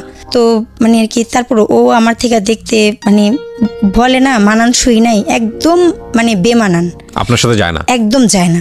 ঠিক আছে, তারপরও মানে আর কি বলতে হয় না এই কথাটা, কিন্তু তারপর আমি কখনো ওকে মুখের উপরে বলতাম না। মানুষ বলতো, সবাই বলতো যে কি এর সাথে কি, এগুলো বলতো। কিন্তু আমার কাছে খুব খারাপ লাগতো, ওকে যদি কেউ কিছু বলতো আমার কাছে খুব খারাপ লাগতো। শতক আমার স্বামী তো, খুব খারাপ লাগতো আমার কাছে। তো যাক, ওইখান থেকে ও 2 বছর থাকার পর ও বাংলাদেশে আসার পরে আর এ আবার কি করে আমার সাথে মিথ্যা কথা বলে ও বিয়ে করে। আমাকে বলে যে আমার ভাইয়ের জন্য মেয়ে দেখতেছি, কিন্তু মেয়ে ওর জন্য দেখা হইতেছে। তো তুমি তো আমার ফ্রেন্ড, তুমি আমার বন্ধু, তুমি আমাকে বলতে পারতা, আমার যেহেতু একটা সংসার আছে আমি তো তোমার কাছে যাব না, তো তুমি বলতে পারতা যে আমার জন্য মেয়ে দেখতেছে, ভালো কথা। আমাকে বলে নেই, না বলার কারণে পরে যখন ও বিয়ে করার পর আমি যখন ওকে ফোন দিই, ও ফোন রিসিভ করে না। কি ব্যাপার, ফোন রিসিভ করে না? পরে একদিন ওর বউ ফোন রিসিভ করে, পরে দিয়ে এসে আমি কাইটা দিলাম। আমি কিছুক্ষণ পর আবার ফোন দিলাম। ফোন দেওয়ার পর ওর মা আবার আমাকে চিনতো, আমার নাম্বার দেখে চিনতে পারছে, পারার পর মা ফোন ধরার পর আমাকে বলে তা আমরা এরকম করে হঠাৎ করে বিয়ে করাইছি ওকে, তো এখন তো ওর বউ যদি দেখে ফোন দিতে তাহলে মাইন্ড করবে, তো তুমি আর ওকে ফোন দিও না। তারপরে ওর সাথে আমার সবকিছু বন্ধ, আমি আর ওকে ফোন দিই না, ও আমাকে ফোন দেয় না। তা আমি আমাদের অফিস থেকে পিকনিকে নিয়ে গেল, পিকনিকে গেলাম। তো সেখান থেকে ও আবার আমাকে একদিন যখন আসি তখন ও আমাকে দেখে রিক্সায়, ও যাইতে থাকে, আমি হাইটে আসতে থাকি। আমার ছেলে তখন মানে ছোট ছোট পা দিয়ে হাঁটে, ওকে নিয়ে গেছিলাম। তখন ওকে নিয়ে আমি আসতে থাকি, তখন দেখার পর রিক্সা থামায়, আমার সাথে কথা বলার পর তো কথা বলি জাস্ট কথাই। তারপরের থেকে মানে ও আবার আমার পিছনে ঘোরা শুরু করে দিল, মানে ওর ভিতরে একটা ভালো লাগা কাজ করলো। তখন মানে ওর কেন ভালো লাগছে তা জানি না, খুব ভালো লাগছে। তখন বারবার ফোন দেয়। তখন আমার কথা হলো তুমি বিয়ে করছো, তোমার সংসার আছে, এখন তোমার সাথে আমার কথা বলা ঠিক না, এর জন্য আমি কথা বলতে চাইতাম না। ও বারবার ফোন দিত। পরে আমি কি বলছি, ফোন বন্ধ। আপনি বিয়ে করেছেন, হ্যাঁ, আমার সংসার থাকার পরও আপনি ওনার সঙ্গে বন্ধুত্ব করেছেন। সো ওর তো আপনার সাথে বন্ধুত্ব করতে গেলেও তো ওর তো যুক্তি থাকতে পারে যে না আমার সংসার আছে, আমি তোমার সাথে কথা বলবো, কিন্তু সমস্যা ছিল না। কিন্তু আপনি ওকে না করতেন কেন? কারণ আমি ওকে না করতাম কেননা ওই যে ওর মা আমাকে বলছে, যে ওর মা ওকে বলেছে, সে কারণে আমি বলতাম না। কারণ একটা স্ত্রী স্বাভাবিক সন্দেহ করতে পারে, নতুন বিয়ে করছে, অশান্তি হইতেই পারে স্বাভাবিক, একদিন 2 দিন। তার আগ পর্যন্ত আপনার হাজবেন্ড জানে না যে আপনার ওই ছেলেটার সঙ্গে বন্ধুত্ব হয়েছে? না। ওকে। তখন মানে আর কি আমি কি করলাম, ও ফোন দেয় দেখে আমি সিম চেঞ্জ করে ফেলাইলাম। পরে ওর বন্ধুকে আমার বাসায় পাঠাইলো, বলছে যে সিম চালু করতে, না হলে ভাই উপরে আসবে। আমি কি আল্লাহ মান সম্মান সব, মানে ওর বন্ধুকে পাঠাইছে। আচ্ছা, তখন আপনি অফিসে? আমি অফিস থেকে আইসা আমি ফ্রেশ ট্রেশ হয়ে আমি শুয়ে রইছি। ওর বন্ধুকে পাঠিয়েছে? ওর বন্ধুকে বাসায় পাঠাইছে। বাসায় আইসা, আপনার বাসায় কে কে ছিল? আমি আমার মার সাথে থাকতাম। আপন মায়ের সাথে? হ্যাঁ, আপন মায়ের সাথে থাকতাম। মানে 3টা রুম ছিল, একটা রুমে ওই যে মেস থাকতো, মানে আর কি আমাদের পরিচিত 2জন আত্মীয় ছিল, আর 2জন ছেলে থাকতো, বাইরের লোকজন খাইতো, খায় চলে যাইতো। আর এক রুমে আমার মা ছিল, এক রুমে আমি আমার বোন থাকতাম, ছোট বোন। তখন আমার ছোট বোনের বিয়ে হয়নি, তখন আমরা থাকতাম। পরে তাড়াতাড়ি সিম অন করছি, অন করে বলে তোমার সমস্যা কি, তুমি কি চাও? পরে বলে কি যে আমি তোরে চাই, আমি তোরে চাই, আমাকে এগুলো বলতে আমি তোরে চাই। আমি দেখো তোমার বিয়ে হয়েছে, এগুলো কথা বাদ দাও, তোমার আল্লাহর দোহাই তুমি আমাকে ফোন দিও না। যদি তুমি আমাকে 1 মুহূর্তের জন্য কখনো বন্ধু মনে করে থাকো তাহলে তুমি আমাকে ফোন দিও না, ঠিক আছে?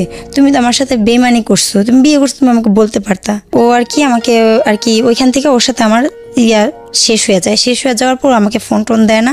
তারপর আমি চাকরি ছেড়ে দিই। আমার হাজব্যান্ড বাহির থেকে চলে আসে। চলে আসার পর এখানে আমরা আবার সংসার করতে থাকি, ঠিক আছে। আবার 2 বছর সংসার করি, 2 বছর থাকার পর আবার বাহিরে চলে যায়। বাহিরে যাওয়ার পর তখন ওকে আমি বলি কিস্তি মিস্তি উঠায় পাঠানো হয়, ওকে আমার নামে কিস্তি থাকে। তখন কিস্তির লোনটা থাকে কম, 7,000 টাকা থাকে কিস্তির লোনটা, 7,200 টাকা মাসিক কিস্তি। তো সেটা শোধ হয়। শোধ হওয়ার পর আমি 90,000 টাকার লোন আবার উঠাই। তো ওকে আমি বলি তুমি যে টাকাটা পাঠাও সেই টাকাতে তো সংসার হয় না, কিস্তি মিস্তি দিয়া ছেলের স্কুলে ভর্তি করছি, ওকে আর কি হয় না আমার। তখন আমাকে বলে কাজ কর, কাজ করলে তো সমস্যার সমাধান হয়ে যায়। আমি যদি কাজই করি তাহলে তোমাকে আমি কষ্ট করে বিদেশ কেন পাঠাইলাম? আমার কথা হয়েছে এটা। এই ওষুধ কোম্পানিতে তখন আমি প্রোডাকশনে মানে আর কি ওয়ার্কারে কাজ করতাম, ঠিক আছে। প্রোডাকশনে কাজ করতাম, ওষুধ প্যাকিং করতাম। কত টাকা বেতন পেতেন? তখন বেতন পেতাম খুবই কম, 1800 টাকার মতন বেতন পেতাম। সারা মাস কাজ করে? হ্যাঁ, সারা মাস কাজ করে 1800 টাকার মতন বেতন পেতাম। তারপরে যখন ঢুকলাম আমি অনেকদিন পর, তখন আমি 4,500 টাকার মতন বেতন পেতাম। আচ্ছা, তারপর? ঠিক আছে, মানে 4600 টাকার মতন লাঞ্চ বিল নিয়ে 4600 টাকার মতন। তারপরে ও আমাকে বলে, আমি এখানে যাই, যাওয়ার পর আমি রান্নার কাজে ঢুকি। স্যারের সাথে কথা বলে, সবাই তো আগেই চেনা জানা ছিল, খুব লজ্জা লাগতো রান্নার কাজ করব, খুবই নিজের কাছে খুব খারাপ লাগতো। তো রান্নাটা করতে হইতো। অফিসের পিছনে একটা গেট ছিল, সেই গেট দিয়ে যায় ঘুরা যায়, মানে সেই জায়গায় যায় চুলা ছিল, সেই জায়গায় যায় রান্না করতে হতো। উপর থেকে নিচে নেমা, মানে 6 তলা উপর থেকে নিচে নেমা, পিছনে যায় রান্না করতে হতো। বাজার টাজার ওইখানে এনে দিত। তো ড্রাইভাররা পিছনে থাকতো, ওইখানে রুম ছিল, ওইখানে ড্রাইভাররা থাকতো। তো আমাকে বলতেছে পেলাপা আমি বিয়ে করলে কখনো বউ রেখে বিদেশ যাব না, এগুলা বলতো আর কি। কে বলতো এটা? ড্রাইভার, ওষুধ কোম্পানির ড্রাইভার, ওই অফিসের ড্রাইভার ছিল। ড্রাইভার ছিল। তো আমাকে বলতো যে শিপেলাপা আপনি আপনার হাজবেন্ড আপনাকে রেখা বিদেশ গেছে, আমি বিয়ে করলে কখনো বউ রেখা বিদেশ যাব না, এই কথাগুলো বলতো। তো মানে ওই জায়গায় আবার গাছে থেকে পেঁপে টেপে পায়রা আনতো, ভর্তা বানাইতো, আমাকে সাধতো, আমি রান্না করতাম সাধতো। আর ওদের মেসেরও একটা মহিলা আন্টি ছিল, ওদের রান্না করতো। তো দুজনই পাশাপাশি 2 চুলায় রান্না করতাম। উনি রান্না করতো মেসের, আর আমি স্টাফদের স্যারদের রান্না করতাম। ও আর কি আমার সাথে দুষ্টামি করতো, এটা বলতো কি আমার জন্য একটা মেয়ে দেখেন না শিপেলাপা, একটা মেয়ে দেখেন না, একটু কথা বলবো, একটু দুষ্টামি করবো, প্রেম করবো, এগুলো বলতো। তখন আমি বলতাম যে এই বারবার এগুলা বলেন, আপনার কেমন মেয়ে দরকার? আমি এবার দুষ্টামি করে, আমি ফ্রি ছিলাম, বলতাম দুষ্টামি করতে করতে। কাজের ক্ষেত্রে অনেকে অনেক কথা বলতেই পারে, তো বলতাম। তো আমি বলতাম কেমন মেয়ে দরকার আপনার? পরে বলে আপনার মতন হইলে চলবে, আমাকে আবার বলতো। তো আমি বললাম তাহলে আপনি আমার নাম্বারটাই নেন। আমি এবার এই কথা বলছি, আমার নাম্বারই নেন। পরে উনি কি করে, আমার মোবাইলটা নিয়ে ওনার নাম্বার উঠায়া ওনার মোবাইলে ফোন দেয়। তখন আপনার হাজবেন্ড কি দেশে না দেশের বাইরে? বাইরে, তখন মালয়েশিয়া। দুবাই থেকে তো আইসা থাকলো 2 বছর, তখন আপনার হাজবেন্ড আবার চলে গেল। হ্যাঁ, মালয়েশিয়া চলে গেল। পরে ও আমাকে বলে যে আমাকে ফোন দিয়ে বারবার ও ফোন দিয়ে ও কথা বলে। আপনার কি ওই সময় ওই ছেলেটাকে ভালো লাগতো নাকি এমনিতেই? মানে ভালো লাগতো, মানে স্মার্ট ছিল, মানে একটা মেয়ে যেরকম একটা ছেলে বা যেরকম একটা মানুষকে সবসময় মানে আর কি পছন্দ করে, ওর মধ্যে সেরকম সবকিছুই ছিল। তো সে কারণে আপনি ওকে ইচ্ছা করে নাম্বারটা দিয়েছেন? ইচ্ছা করে না, এটা দুষ্টামির মধ্যেই দেওয়া হয়েছে। কিন্তু যে ওর সাথে রিলেশন করবো বা কোনো কিছু, এগুলা তখন মাথার ভিতরে আনিও নাই, এগুলা ভাইবাও দিইনি। ঠিক আছে, দুষ্টামির মধ্যে দিয়ে দিছি নাম্বার। ও ফোন দিত তো দুষ্টামি করতাম। তো মানে কিছুদিন কথা বলার সাথে সাথে, মানে 10-12 দিনও যায়নি, কথা বলতে না বলতে আমার হাজবেন্ডের কানে চলে গেল। চলে যাওয়ার পর আমাকে জিজ্ঞাসা করার পর তো আমাকে ও জিজ্ঞাসা করলো, আমি ওর কাছে স্বীকার যাই, হ্যাঁ কথা বলি। তারপরে মানে এর মধ্যে আমি আবার একটু অসুস্থ হয়ে যাই। সন্দেহ করার পর আমার দুলাভাইকে বলে যে ও হয়তো মানে অ্যাবর্শন করাইছে, এই কারণে হয়তো ওর এরকম হয়েছে, কিন্তু এমন কোনো কিছুই না। ও আর কি আমাকে দেখতাম 35টা কল, 36টা কল, 40টা কল ও আমাকে কল দিত। মোবাইল পকেটে রাখা থাকতো, ইউনিফর্ম পরা থাকতাম তো পকেটে রাখা থাকতো, তো সাইলেন্ট করে দিতাম। উপরে যখন যাইতাম তখন দেখতাম অনেক কল, ছাদে দাঁড়ায় ঘুরতাম আর কথা বলতাম ওর সাথে। ভালো লাগাটা শুরু হলো, তখন ও আমাকে বলল যে আমার হাজবেন্ড কিন্তু, আমার তো ওই শারীরিক সমস্যা ছিল। তারপর আমি ডাক্তার দেখানোর পর ডাক্তার আমাকে আল্ট্রাসাউন্ড দেয় এবং ইসিজি দেয়। বুকে আমি চিল্লায় কথা বলতে পারি না, বুকে সমস্যা হয়, ব্যথা করে। ইসিজি দেয়, রক্ত পরীক্ষা, প্রস্রাব পরীক্ষা এগুলো দেয়। ঠিক আছে, এখন আমি বলি যে টাকা তো নাই, পরে পরীক্ষা করব। আমি আমার হাজবেন্ডকে বলি যে পরে পরীক্ষা করব। ওর মানে মনের ভিতরে সন্দেহ যে আমি অবশ্যই মনে অ্যাবর্শন করাইছি, যার কারণে আমার এরকম সমস্যা হইতেছে, আর পরীক্ষা করাইলে সেটা ধরা পড়বে। ওর ভিতরে সেই জিনিসটা চলতেছিল। মানে আপনার হাজবেন্ড বারবার বলছিল যে তুমি পরীক্ষা করো। আমি বলছি টাকা তো নাই, সামনের মাসে তুমি দিলে তখন পরীক্ষা করাবো। আমি তো ওষুধ আনছি, ওষুধ খাইতেছি, আমার সমস্যাটা একটু সমাধান হইতেছে। পরে ও বলে না, পরীক্ষা করাইতে হইব। আর মানে আর কি পরীক্ষা করাইতে রিপোর্ট যখন নিয়ে যাই, পরীক্ষা করে আমি, ওর মার কাছ থেকে টাকা নেই। ও টাকা দিতে পারে না, ওর মার কাছ থেকে মানে আমার শাশুড়ির কাছ থেকে টাকা নিয়ে পরে আমার পরীক্ষাগুলো করানোর পর যখন আমি রিপোর্ট দেখাইতে যাই তখন বলে ওর বোনকে নিয়ে যেতে, মানে আর কি শুনতে পারবে যে আমি এমন কিছু করছি কিনা, কিন্তু আমি তো জানি আমি এমন কিছু করিনি, কিন্তু তার সাথে আমার খুবই মানে আর কি মানে তার খুবই ভালো লাগতো। আর যখন আমার তখন পর্যন্ত কি আপনাদের সঙ্গে এমন কোনো সম্পর্ক গড়ে উঠেছে? না এমন কিছু হয়নি। এমন কিছু হয়নি। এমন কোনো সম্পর্ক বলতে আমি বলতে চাচ্ছি যে মনের আদান প্রদান বলতে যেটা বোঝায় আর কি। হ্যাঁ, মনের আদান প্রদান, ভালোবাসা, আমি ভালোবাসি তাকে, সেটা হয়েছে। হ্যাঁ, সেটা হয়েছে। ও আপনাকে ভালোবাসতো? হ্যাঁ, ও ভালোবাসতো। মানে একই অফিসে আপনারা দুজন কাজ করতেন এবং আপনাদের মধ্যে এই ধরনের একটা সম্পর্ক? ভালোবাসা। ওকে, তারপর ও আমাকে বললো, তো আমার ছেলে আবার যখন প্লেতে পড়ে তখন আমার ছেলের আবার এর মধ্যে আবার রেজাল্ট বের হলো, আমার ছেলে A+ পাইছে। আচ্ছা, তো ডক্টরের রিপোর্টের জায়গা থেকে যাই আবার। হ্যাঁ, তারপরে সেই রিপোর্টগুলো নিয়ে গেলাম, নিয়ে যাওয়ার পর বললো যে না সবকিছু ঠিক আছে, এমনিতেই সমস্যাটা হয়েছে আর কি, ডাক্তারে বললো। তো বোনকে নিয়ে গিয়েছিলেন? ওর বোন আর কি যাইতে পারেনি। আচ্ছা, ওর বোন যাইতে পারেনি, তা আমি আমার একটা বান্ধবীকে নিয়ে যাই। তো তারপরে রিপোর্ট জানার পর আপনার হাজবেন্ড কি বললো? ডাক্তারের সাথে কথা বলাই দিই ওকে। কথা বলার পর কথা বলার পরে জানতে পারে যে না এমন কোনো কিছু নেই, কিন্তু আমার বুকে একটু সমস্যা আছে, আস্তে কথা বলতে বলছে, বেশি উত্তেজিত হইতে না করছে, আস্তে কথা বলতে বলছে। কারণ জোরে কথা বললে আমার শরীর হাত পা কাঁপে, বুকে ব্যথা করে, শ্বাস টান দিতে পারি না, যার জন্য এতটুকু সমস্যা ধরা পড়ছে, আর কোনো সমস্যা ধরা পড়েনি। তারপর থেকে আমার সেটা ঠিক হয়ে গেছে। ঠিক হয়ে যাওয়ার পরে কিন্তু ও জানতেছে যে ওর সাথে আমি কথা বলি, এটা ও জানতেছে। তো আমার ছেলে পরীক্ষায় ভালো রেজাল্ট করে, তখন আমি বলি আমার ছেলে না অনেক ভালো রেজাল্ট করছে, A+ পাইছে, তো ম্যাডামদেরকে মিষ্টি খাওয়াইছে। পরে ও আমাকে বলে আমাকে মিষ্টি খাওয়াইবা না? আমি বললাম হ্যাঁ খাওয়াবো। আমাকে বলে আমাকে মিষ্টি খাওয়াবো না? আমি বললাম খাওয়াবো। তো বলতেছে আচ্ছা ঠিক আছে, কবে খাওয়াবা? আমি কি যখন বলবা তখনই খাওয়াবো। আমি আবার বলি যখন বলবা তখনই খাওয়াবো। তখন বলতেছে যে কোথায় খাওয়াবা? আমি কি যদি বাসায় আসো তাহলে বাসায় আসলে বাসায় এসে খাবা, আর যদি বলো যে দোকানে খাবা তাহলে দোকান থেকে খাওয়াবো। আমি আবার এই কথা বলছি, কিন্তু ও কোন মাইন্ডে কোন মিষ্টির কথা বলতেছে সেটা আমি কিন্তু বুঝিনি, সেটা আমি পরে বুঝছি। তো আমাকে বারবার খালি মিষ্টি খাওয়াইলা না, মিষ্টি খাওয়াইতে কি দোকানে যাইতে হয়, আমাকে এগুলো বল। তখন আমি না মানে ক্যাচ করলাম যে ও অন্য কিছুর কথা বলতেছে। তো ফার্স্ট ওর সাথে আমি বিমান বাহিনী জাদুঘরে যাই, ঠিক আছে। ও আমাকে বলে এক রিক্সায় উঠবো না, এক রিক্সায় আমি কখনো মেয়েদের সাথে উঠি নাই, এগুলো আর কি মানে কি দেখাইতেছে ও খুবই ভালো একজন। পরে আমি এই আইডিয়াল স্কুলের সামনে যাই, ওইখান থেকে রিক্সা নিয়ে দুজন যাই। আমরা যাওয়ার পর একটু শীতের দিন থাকে, তো ও আবার সোয়েটার পরে যায়, আমি বোরখা পরে যাই। যাওয়ার পর আসি যখন, তখন আমাকে বলে আমাকে আবার সেন্টার ফুড দেয় খাওয়ার জন্য। তো যখন আমরা আসতে থাকি রিক্সাতে করে, তখন আমাকে বলে যে এই মিষ্টি কিন্তু খাওয়াইলা না, আমাকে বলতেছে। আমি তো বুঝতে পারছি ও কোন মিষ্টির কথা বলতেছে। আচ্ছা, তখন আমি ওকে বললাম, তারপরে আমি বললাম রিক্সার ভিতরে, আমি বললাম মিষ্টি তো যেখানে সেখানে খাওয়ানো যায় না, তুমি কোন মিষ্টির কথা বলতেছো? আমি বুঝতে পারছি, আমি আবার বললাম। পরে বলে যে আমি কি ওইটার জন্য একটা ভালো একটা ওরকম সেফ জায়গা দরকার। আমি আবার ওকে বললাম, বলার পরে ও বলতেছে যে আমি যদি নিয়ে যাই তাহলে তুমি কি যাবা? সেই জায়গায় আমাকে বললো। আমি আবার বললাম হ্যাঁ যাব। তখন ও আমাকে বললো আচ্ছা ঠিক আছে। তো কথাবার্তা বলে আইসা পড়লাম। মানে আপনি ওকে অফার করেছেন? না, ও আপনাকে অফার করেছে? ও আমাকে অফার করছে। আমি তাহলে যেখানে সেখানে কি মিষ্টি খাওয়ানো যায়? আচ্ছা, আমি ইন ডিটেইলি জানতে চাচ্ছি না বিষয়গুলো, আমি শুধু এতটুকু পরিষ্কার হতে চাই যে একটা অনৈতিক এবং অবৈধ সম্পর্ক যেটাকে আমরা বলি, সেটা আপনারা সেই সম্পর্কের মধ্যে আপনারা গেছেন কি জান নাই? হ্যাঁ, গিয়েছিলাম। তো সে আমাকে আর কি বলে যে আমি যেখানে নিয়ে যাব। কমিটমেন্টের বেসিসে ছিল? কমিটমেন্ট বলতে আমি যেটা বোঝাচ্ছি যে না, আপনি বর্তমান যে সম্পর্কে আছেন সেই সম্পর্ক থাকবে না আপনার, সেখান থেকে বের হয়ে যাবেন, বের হয়ে আপনি ওর সাথে সংসার করবেন, নাকি বন্ধুত্ব, ভালো লাগা, প্রেম এখান থেকে হয়ে গেছে? জাস্ট প্রেম এটাই হয়ে গেছে, কিন্তু কোনো প্ল্যান ছিল না, কোনো ফিউচার ছিল না।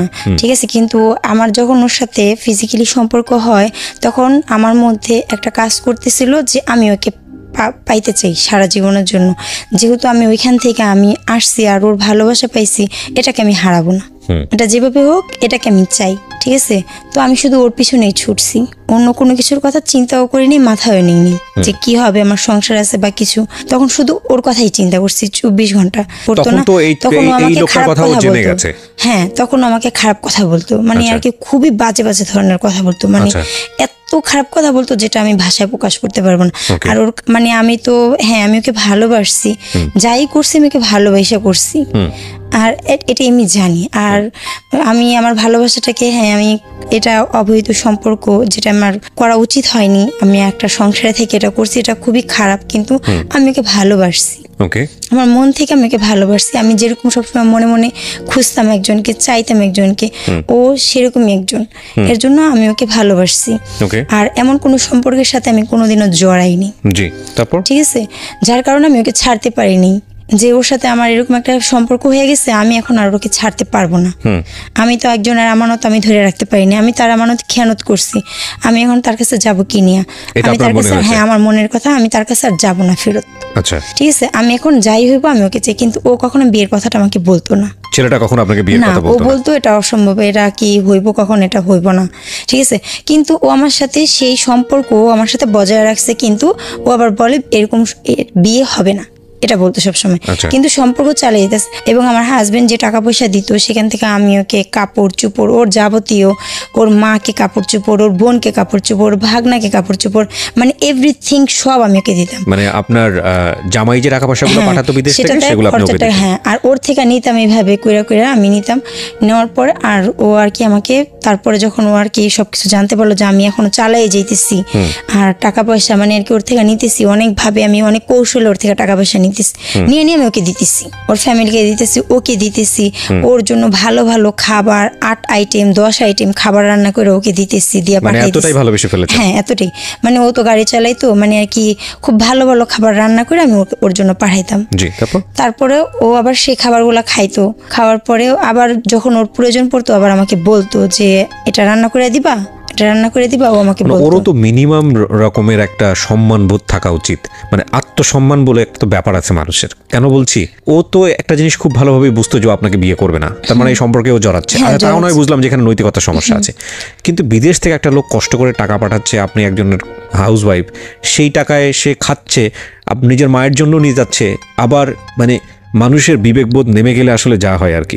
যাই হোক, আল্লাহ সবাইকে বিবেক দিক, এছাড়া তোর কিছু বলার নাই। তখন আমি ওকে খাবার রান্না করে দিই, সব রান্না করে দিই, কিন্তু আমি সে খাবার খাই না। আমি ওকে খাবার দিয়া আমি মানে ডাল ভাত এগুলো আমি খাই। আমার সন্তানটা যে, তাকে আমি ভালো মন্দ খাওয়াইতাম না। ওর জন্য খাবার মানে ভালো ভালো রান্না করতে গেলে তো টাকা পয়সার দরকার আছে, আর আমার হাজবেন্ড যেই টাকা দিত সেটাতে তো হইতো না। ঠিক আছে, আর সেই টাকা দিয়ে সেটা আমি ওকে খাওয়াইতাম, নিজেও খাইতাম না, আমার সন্তানকেও খাওয়াইতাম না, ওকে খাওয়াইতাম। তো তখন আমি ভাবলাম যে এইভাবে তো চলে না। তো আর আমার হাজবেন্ড এগুলো জানার পর কিস্তি মিস্তি সব আটকাই দিল। আটকাই দেওয়ার পরে আমাকে বলতেছে যে ও আমাকে এরকম অশ্লীল ছবি ভিডিও আমাকে দেওয়ার জন্য।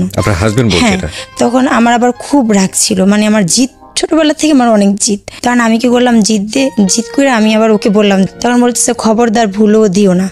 এটা আপনি আপনার বয়ফ্রেন্ডকে বললেন? হ্যাঁ, খরচ আটকাই দিছে, কিস্তি আটকাই দিছে। খালামার বাসায় ভাড়া থাকি, আবার আমি বললাম খালামার বাসায় তখন ভাড়া আছি, খালু তখন চিলাচিলি করবো, খালামার সাথে আমি কি করব, ঘরে ভিতরে অশান্তি হইব, আমি কি করব। পরে কিস্তির লোকও চলে আসছে বাসায়, এখন রাত্রেবেলা 8টা বাজে আমার বাসায় চলে আসছে কিস্তির লোক। পরে ফোন দিছি আমি ওরে, আমার হাজবেন্ডকে ফোন দিছি। ফোন দেওয়ার পরে আমি ওনাদেরকে ধরাই দিচ্ছি যে আপনারা বলেন ওকে টাকার কথা, কিস্তির কথা আপনারা বলেন। পরে বলতেছে, পরে বলে কি আমার ছেলের মাকে দেন, আমার ওয়াইফকে দেন, কথা বলছে। তখন আমাকে দিছে, ওনারা ছাদে দাঁড়ায় আছে। তখন আমার বলে আমি যেটা চাইছি সেটা দাও, তারপর আমি টাকা দিব। এটা বলছে। তখন আমি কি করলাম, মানে অনেক কষ্ট লাগতেছে, মানে কাউকে বলতেও পারি না, শুতে পারি না। পরে কি করছি, অনেকগুলা হাবিজাবি ওষুধ খেয়ে ফেলাইছি, ঘুমের ওষুধ খাইছি, পাউডারের গুঁড়া খাইছি যে মইরা যাবো। ওকে বলতেছি, ও আমাকে একটা ভালো পরামর্শ দেয় না, ও বলতেছে কইরো না, ও আমার পাশে আছে সেটাও আমাকে সান্ত্বনা দেয় না, আর আজকে ওর সাথে সম্পর্ক করছি বিদে ও আমার সাথে এরকম করতেছে। তখন আমি এমন ইয়ার বন্ধে পড়ছি, তখন আমি শুধু খাই না, পরে হুল পাউডার গুঁড়া খাই ফেলেছি। আমি আপনাকে একটা প্রশ্ন করি, আপনি একটু ঠান্ডা মাথায় চিন্তা করে উত্তরটা দেবেন। যেই মানুষের মধ্যে এত চমৎকার একটা নৈতিকতা আছে আপনার মধ্যে, যে হাজবেন্ড যেটা চাচ্ছে সেটা করাটা অন্যায়, সেটা করা উচিত না, দরকার হলে আমি মরে যাবো তাও আমি এই কাজটা করবো না, যেই মানুষের মধ্যে এত সুন্দর একটা নৈতিকতা আছে, সেই একই মানুষ কি করে হাজবেন্ডের বাইরে অন্য একটা ছেলের সঙ্গে এইরকম একটা অনৈতিক সম্পর্কে জড়ালো? সেটাই তো আমি নিজেও বুঝতে পারিনি, কিন্তু আমি তাকে ভালোবাসছি। ভালোবাসা ব্যাপারটার উপরে না আমরা দুনিয়ার সমস্ত অন্যায়, আবদার, আনএথিক্যাল বিষয়গুলো চাপাই দিই। এটা আসলে লাভ না, এটা লাস্ট। লাস্ট এবং লাভের মধ্যে পার্থক্য অনেকখানি। আমি জানি না মানে আপনাকে আমি কি বলবো, কারণ আপনার অল্প বয়স ছিল সেই সময়টাতে। মানুষের ভুল প্রত্যেকের জীবনেই কম বেশি আছে, কিন্তু ওই যে আমরা যেন কখনোই একটা ঘটনার প্রেক্ষাপটে পুরো মানুষের জীবনটাকে মানে কলাপস করে না ফেলি। দেখেন, এটা খুব ইন্টারেস্টিং একটা বিষয় যে হাজব্যান্ডের কাছে সে ছবিগুলো বা এইরকম কাজে সে জড়িত হচ্ছে না, তার মানে একটা বিষয় যে না এটা করা অন্যায়। আবার এই মানুষটাই একটা বিবাহী বহির্ভূত অন্যরকম একটা অনৈতিক সম্পর্ক, যেটা সামাজিকভাবে স্বীকৃত না, ধর্মীয়ভাবে তো প্রশ্নই ওঠে না, এরকম একটা সম্পর্কের মধ্যে জড়াচ্ছে। চিন্তা করার মতো বিষয়গুলো কিন্তু কেন হয় আসলে। যাই হোক, তারপরে আমি ওকে বললাম, মানে সুইসাইড করার প্ল্যান করছে। তারপর এখন আমার মারা আসার পরে আমার হাজবেন্ড আমাকে হাসপাতালে নেয় না। হাজবেন্ড কিভাবে নেবে? হাজবেন্ড তো দেশের বাইরে, মানে কি ও তো লোক দিয়ে নেওয়া হবে না, আমার টাকা তো না দিলে তো আমার চিকিৎসা তো হবে না। তো আমার অবস্থা অনেক খারাপ হয়ে যায়। খারাপ হওয়ার পর আজমল হাসপাতালে আমাকে পরের দিনকে ভর্তি করা হয়। আমার অবস্থা খুবই খারাপ হয়, পুরোটা ওয়াশ করা হয় আমাকে। ওয়াশ করানোর পরে তখন আমার হাজবেন্ডকে আমাকে ফোন দেওয়ার পরে বলে টেনশন করো না, তুমি সুস্থ হওয়া, মানে আমাকে সান্ত্বনা সান্ত্বনা দেওয়ার পরে কিন্তু টাকা পয়সা, কিন্তু কিস্তির টাকা পয়সা কিছু দেয় না। পরের দিন আমি আসার পরে ওর বন্ধুকে বাসায় পাঠায় ভিডিও করবা। তো আমার খুবই কষ্ট লাগে। তখন আমি ওকে বলি যে দেখো আমার শরীর তো ভালো না, আমার শরীরও খারাপ, আমার শারীরিক সমস্যা আছে, তুমি যদি এই কাজটা না করো তাহলে আমি পয়সা পাঠাবো না, পাঠাবো না। তখন আমার অনেক কষ্ট লাগে। তখন ও যখন আমাকে আচ্ছা, ততদিনে কি আপনার হাজবেন্ড জেনে ফেলেছে যে আপনার সঙ্গে এরকম একটা সম্পর্ক চলতেছে বাংলাদেশে? ও সব জানছে। তার মানে এমনও তো হতে পারে যে এই ভিডিওটা চাচ্ছে সে আপনাকে ব্ল্যাকমেইল করার জন্য বা কোনো কিছু করার জন্য, হতে পারে মেবি, সেটাই হইতে পারে। ঠিক আছে, তারপরে আমি ওকে ওর বন্ধুর থেকে ফোন নিয়ে আমার খালা টয়লেটে থেকে যখন আমি যাই, তখন আমার খালা অনেক কান্দে। আমি কি খালা, আমার ফোনটা আপনি ধরেন। ওনার হাতে ফোন দিয়ে আমার খালামা জোরে কাঁদতে থাকে। তখন আমার শুধু এতটুকু লাগছে যে আমি খারাপ করছি, আমি জানি আমি খারাপ করছি, কিন্তু তুমি তো আমার স্বামী না, তুমি আরেকজনের মোবাইলে আমার এমন ছবি কিভাবে চাও? তোমার চাইতে কি একবারও ভাবো না যে সেই ছবিটা যদি তোমার বন্ধু দেখে তুমি যে চাইতেছো? তখন আমার অনেক কষ্ট লাগে। তখন আমি ওকে বলি, ও মানেই না। পরে আমি ভিডিওটা দেওয়ার পর আমার মন চাইছিল আমার পুরো শরীর আমি কাইটা ফেলাই, না রাখি আর কিছু। তখন আমি কি করছি, বিলেট নিয়ে আমার হাতের ভিতরে এমন পুচাইছি, খালি কাটছি। আমার খালামা দেখা ধরছে আমারে, হাত কাইটা ফেলানোর পর আমার মন চাইছিল আমি আমার পুরো শরীরে কাইটা ফেলাই। কেননা ও এরকম একটা জিনিস আমার স্বামী হয়ে চাইছে, আমার মানে আর কি আর সহ্য করতে আমি পারতেছিলাম না, যার কারণে আমি এটা করছি। উন্না দিয়ে আমার হাত পেয়েছে মার বাসায় যে আমি কাঁদি আর মারে বলি মা, এগুলো আমার মাকে বলি, মারা সবাই অনেক রাগ হয়। পরে ব্যান্ডেজ কিন্তু করি নেই, রক্ত পড়তেছে আমার হাত থেকে। পরে সেই ব্যান্ডেজ করে দুপুরবেলা কাটি, আমি সকালবেলা কাটি, সেই ব্যান্ডেজ করে আমি রাত্রেবেলা যাই। 2টা শিলি পরে আরো শিলি দিতে চাই, আমি বলে আর শিলি দেওয়া লাগবে না, আপনি ব্যান্ডেজ করে দেন শুধু। কিন্তু দাগগুলো রয়ে গেছে। এই দাগগুলো তো আমি আর সারা জীবন কখনো মিটাইতে পারবো না। আজকে ও এরকম করছে সেটা তো চিহ্ন রয়ে গেছে। এই দাগগুলোর দিকে যখনই তাকাই তখনই ওর ওই কথাটা মনে পড়ে যে আমার সাথে এই জিনিসটা করছে। কত সালের ঘটনা এটা? 2016 সালের ঘটনা। 2016 সাল, ওকে। তারপর তখন আমি অনেক কাদার পরে তারপর ওর সাথে সংসার তো আমার ছিলই। তারপরের থেকে মানে ওই যে সাহস পেয়ে গেলো, কেউ কোনো প্রতিবাদ করলো না, আর আমিও নিরুপায় ছিলাম। ঠিক আছে, ও আমাকে নিবে না, কিন্তু ও আমার সাথে সম্পর্ক রেখে যাওয়ার পরে, আর আমি সবচেয়ে বড় কথা, আমি ওকে আমার মন থেকে ভালোবেসে ফেলাইছিলাম। এটা ছিল আমার সবচেয়ে বড় দুর্বলতা, যেটাকে ও ব্যবহার করে আমাকে এই পর্যায়ে আজকে আনছে। খরচের টাকা প্রত্যেক মাসে যখন দিত তখনই আমার একটা করে ভিডিও চাইতো। আমার বড় আপা আবার বাহিরে ছিল, জর্ডানে ছিল। তো বড় আপা আবার একটা মোবাইল পাঠাইলো, আমার বলে ওই মোবাইলে, মানে আমি তো মোবাইল চালাইতে পারি না, তো আমাকে বলতো দেখো কি আমার এটার মধ্যে চাপ দিলে দেখবা সাইডে একটা সবুজ আছে গোল চিহ্ন, সেখানে চাপ দিলে ওইটা ঘুরবে আর ভিডিও হবে, তখন তুমি আমাকে ভিডিও করে ছাড়বা। মানে ওই ভিডিওটা যতক্ষণ ঘুরবে আমি আমার ভিডিওটা দেখানোর পর গোল হয়ে ঘোরার পর ওর কাছে চলে যাবে ভিডিওটা। ঠিক আছে, ও আর কি আমাকে বলতো ফোনে, বলার পর আমি আবার ওইভাবেই করতাম। তো প্রত্যেক মাসে ও টাকা দিত আর এভাবে আমার থেকে ভিডিও নিত। মানে বিষয়টা এরকম ছিল যে তুমি ভিডিওগুলো যদি না দাও তাহলে টাকা পাবে না। মানে টাকা মানে ও ভিডিও দিলে ও টাকা দিত। ঠিক আছে, তখন ভিডিও দিতাম আর খুব কাঁদতাম। কেন কাঁদতাম? যে আমি চাইতাম না আমার শরীরটা ও আর দেখুক, আমার কোনো কিছু আর দেখুক, কেননা আমি এখন অন্য কাউকে ভালোবাসি, আমার এখন ওর সাথে ওগুলো আমার মানে সহ্য হইতো না, খুবই খারাপ লাগতো। তো এটা আমি ওকে বুঝাই পারতাম না। ঠিক আছে, আমি শুধু বলতাম আমি চাই না আমাকে আর কেউ দেখুক। আমার মনের ভিতরে আমার ভালোবাসার প্রতি এতটুকু বিশ্বাস ছিল, আমার কষ্টগুলা কোনো একদিন ও দূর করবে, এটা আমার বিশ্বাস ছিল। যে আমার ভালোবাসা দেখা ও একদিন হয়তো সবকিছু ফালায় আমাকে ভালোবাসবে, বা আমাকে তো ভালোবাসে, ও বলছে, ও আমাকে বলতো ভালো না বাসলে এতদিন পর্যন্ত সব যাই না, আমি তোর কাছে পড়ে থাকতাম না, এগুলো বলতো আমাকে। তো লুকায় লুকায় আসতো, ওর সাথে দেখা সাক্ষাৎ আমার বাসায় ও করতো। তারপরে আমি বলি যে এভাবে তো হয় না, ও তো আমার মূল্যায়নটাও বুঝতেছেই না। আমি বাইরে চলে যাই, যখন আমি দূরে যাব তখন হয়তো আমার ভালোবাসাটা বুঝবে। তারপরে আমি বাইরে গেলাম, বাইরে বলতে মানে দেশের বাইরে চলে গেলাম। তখন আপনার হাজবেন্ড হচ্ছে কোন দেশে? ওকে ডিভোর্স দিই। হাজবেন্ডকে তখন ডিভোর্স দিয়ে দেন? দেশে থাকা অবস্থায় আমি ওকে ডিভোর্স দিই। ডিভোর্স দিয়ে চলে গেলাম বাইরে। ডিভোর্সটা আপনি যদি আপনার লাইফে এই ছেলেটা না আসতো তাহলে কি ডিভোর্স দিতেন? না। তাহলে ডিভোর্স দিতেন না? কেন দিতেন না? দিতাম না। এই প্রশ্নের উত্তরটা উনি অনেক আগেই দিয়ে দিয়েছেন, যারা অনুষ্ঠানটা শুনছেন তাদেরকে বলি। কারণটা হচ্ছে এত সমস্যা থাকার পরেও কিন্তু ওনার হাজবেন্ডকে উনি তখন ডিভোর্স দেয়নি। শুধুমাত্র এই যে তৃতীয় পক্ষ ওনার সম্পর্কের মধ্যে ঢুকে গেল, এই ছেলেটাকে উনি লাভ করে ফেললো নাকি কি ধরনের একটা সম্পর্ক হয়ে গেল, যেটার একটা নাম আছে বাংলায় বলে পরকীয়া। যাই হোক, আমি যদিও এই শব্দটা উচ্চারণ করতে চাই না, কিন্তু এইরকম একটা সম্পর্কে যাওয়ার ফলে দেখেন উনি ডিভোর্স দিয়ে দিল। আপনার বাচ্চার বয়স কত তখন? আমার বাচ্চার বয়স তখন ছিল 4 বছর। 4 বছর বয়স। কত সালে ডিভোর্স দিলেন হাজবেন্ডকে? মানে ওর যখন দিই তখন আমার ছেলের বয়স ছিল 5 বছর। মানে ওর সাথে যখন সম্পর্ক হয় আমার, তখন আমার ছেলের বয়স ছিল 5 বছরই। ওর সাথে সেটা দরকার নাই, আমি জানতে চাচ্ছি কত সালে আপনি ডিভোর্স দিলেন হাজবেন্ডকে? কত সালে ডিভোর্স দিয়েছি? 2017-তে। 2017-তে, 2020 সাল চলছে, মানে আজকে থেকে 3 বছর আগের ঘটনা। হাজবেন্ডকে যে ডিভোর্স দিলেন কারণ কি উল্লেখ করেছিলেন? কারণ উল্লেখ করছিলাম যে আমি ওর সাথে থাকবো না, আমার ওর সাথে আমার মানানসই হয় না। ঠিক আছে, মানে এটা আর কি নিয়ে গিয়ে কাজী আমাদের পরিচিত ছিল, ওনার মাধ্যমে আর কি আমি ডিভোর্স দিই। আপনার হাজবেন্ড কোনো রিকোয়েস্ট করেছিল আপনাকে যে না এটা কাজটা করো না? কোনো রিকোয়েস্ট? আপনি হাজবেন্ডকে বলেছিলেন যে আমি তোমাকে ডিভোর্স দিতে যাচ্ছি? ওনার মতামত কি ছিল? ও কিছুই বলেনি। হ্যাঁ না, কিছু বলেনি। ততদিনই কি ও জেনে গেছে যে আপনার এই ছেলেটার সঙ্গে এরকম একটা সম্পর্ক? হ্যাঁ, ও সবই জানছে। আপনি যে তাকে ডিভোর্স দিচ্ছেন, এটা কি আপনি যার সঙ্গে এই ধরনের সম্পর্কে আছেন যে ছেলেটার সঙ্গে, সে কি জানতো? হ্যাঁ, জানতো। সে মতামত দিয়েছিল হ্যাঁ ডিভোর্স দিয়ে দাও? না না, সেও মতামত দেয়নি। সে মতামত দেয়নি। তার কাছে সে বলতো তুই একা ডিভোর্স দিছিস, আমি তো দেইনি।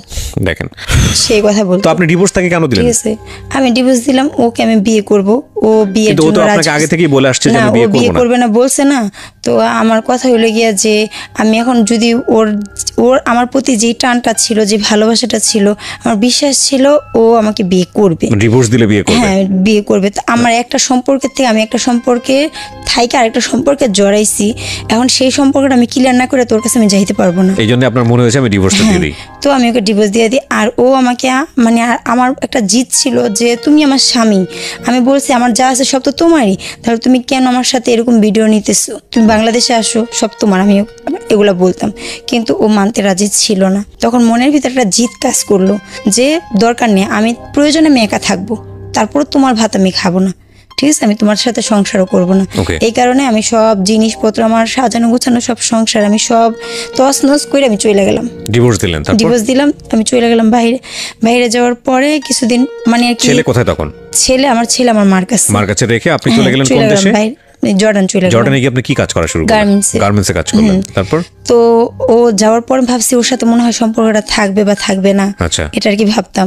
তো দেখলাম সম্পর্ক তো আরো বেশি গভীর হয়ে গেল। বাচ্চাকে নিয়ে আপনার হাজবেন্ডের ডিসিশন কি ছিল যে বাচ্চা আমার কাছে থাকবে বা এরকম? বলছে বাচ্চা এখন তোমার কাছে থাকুক, কিন্তু যখন আমি আসবো তখন আমার ছেলে আমি নিয়ে আসবো। আচ্ছা, আপনি রাজি ছিলেন?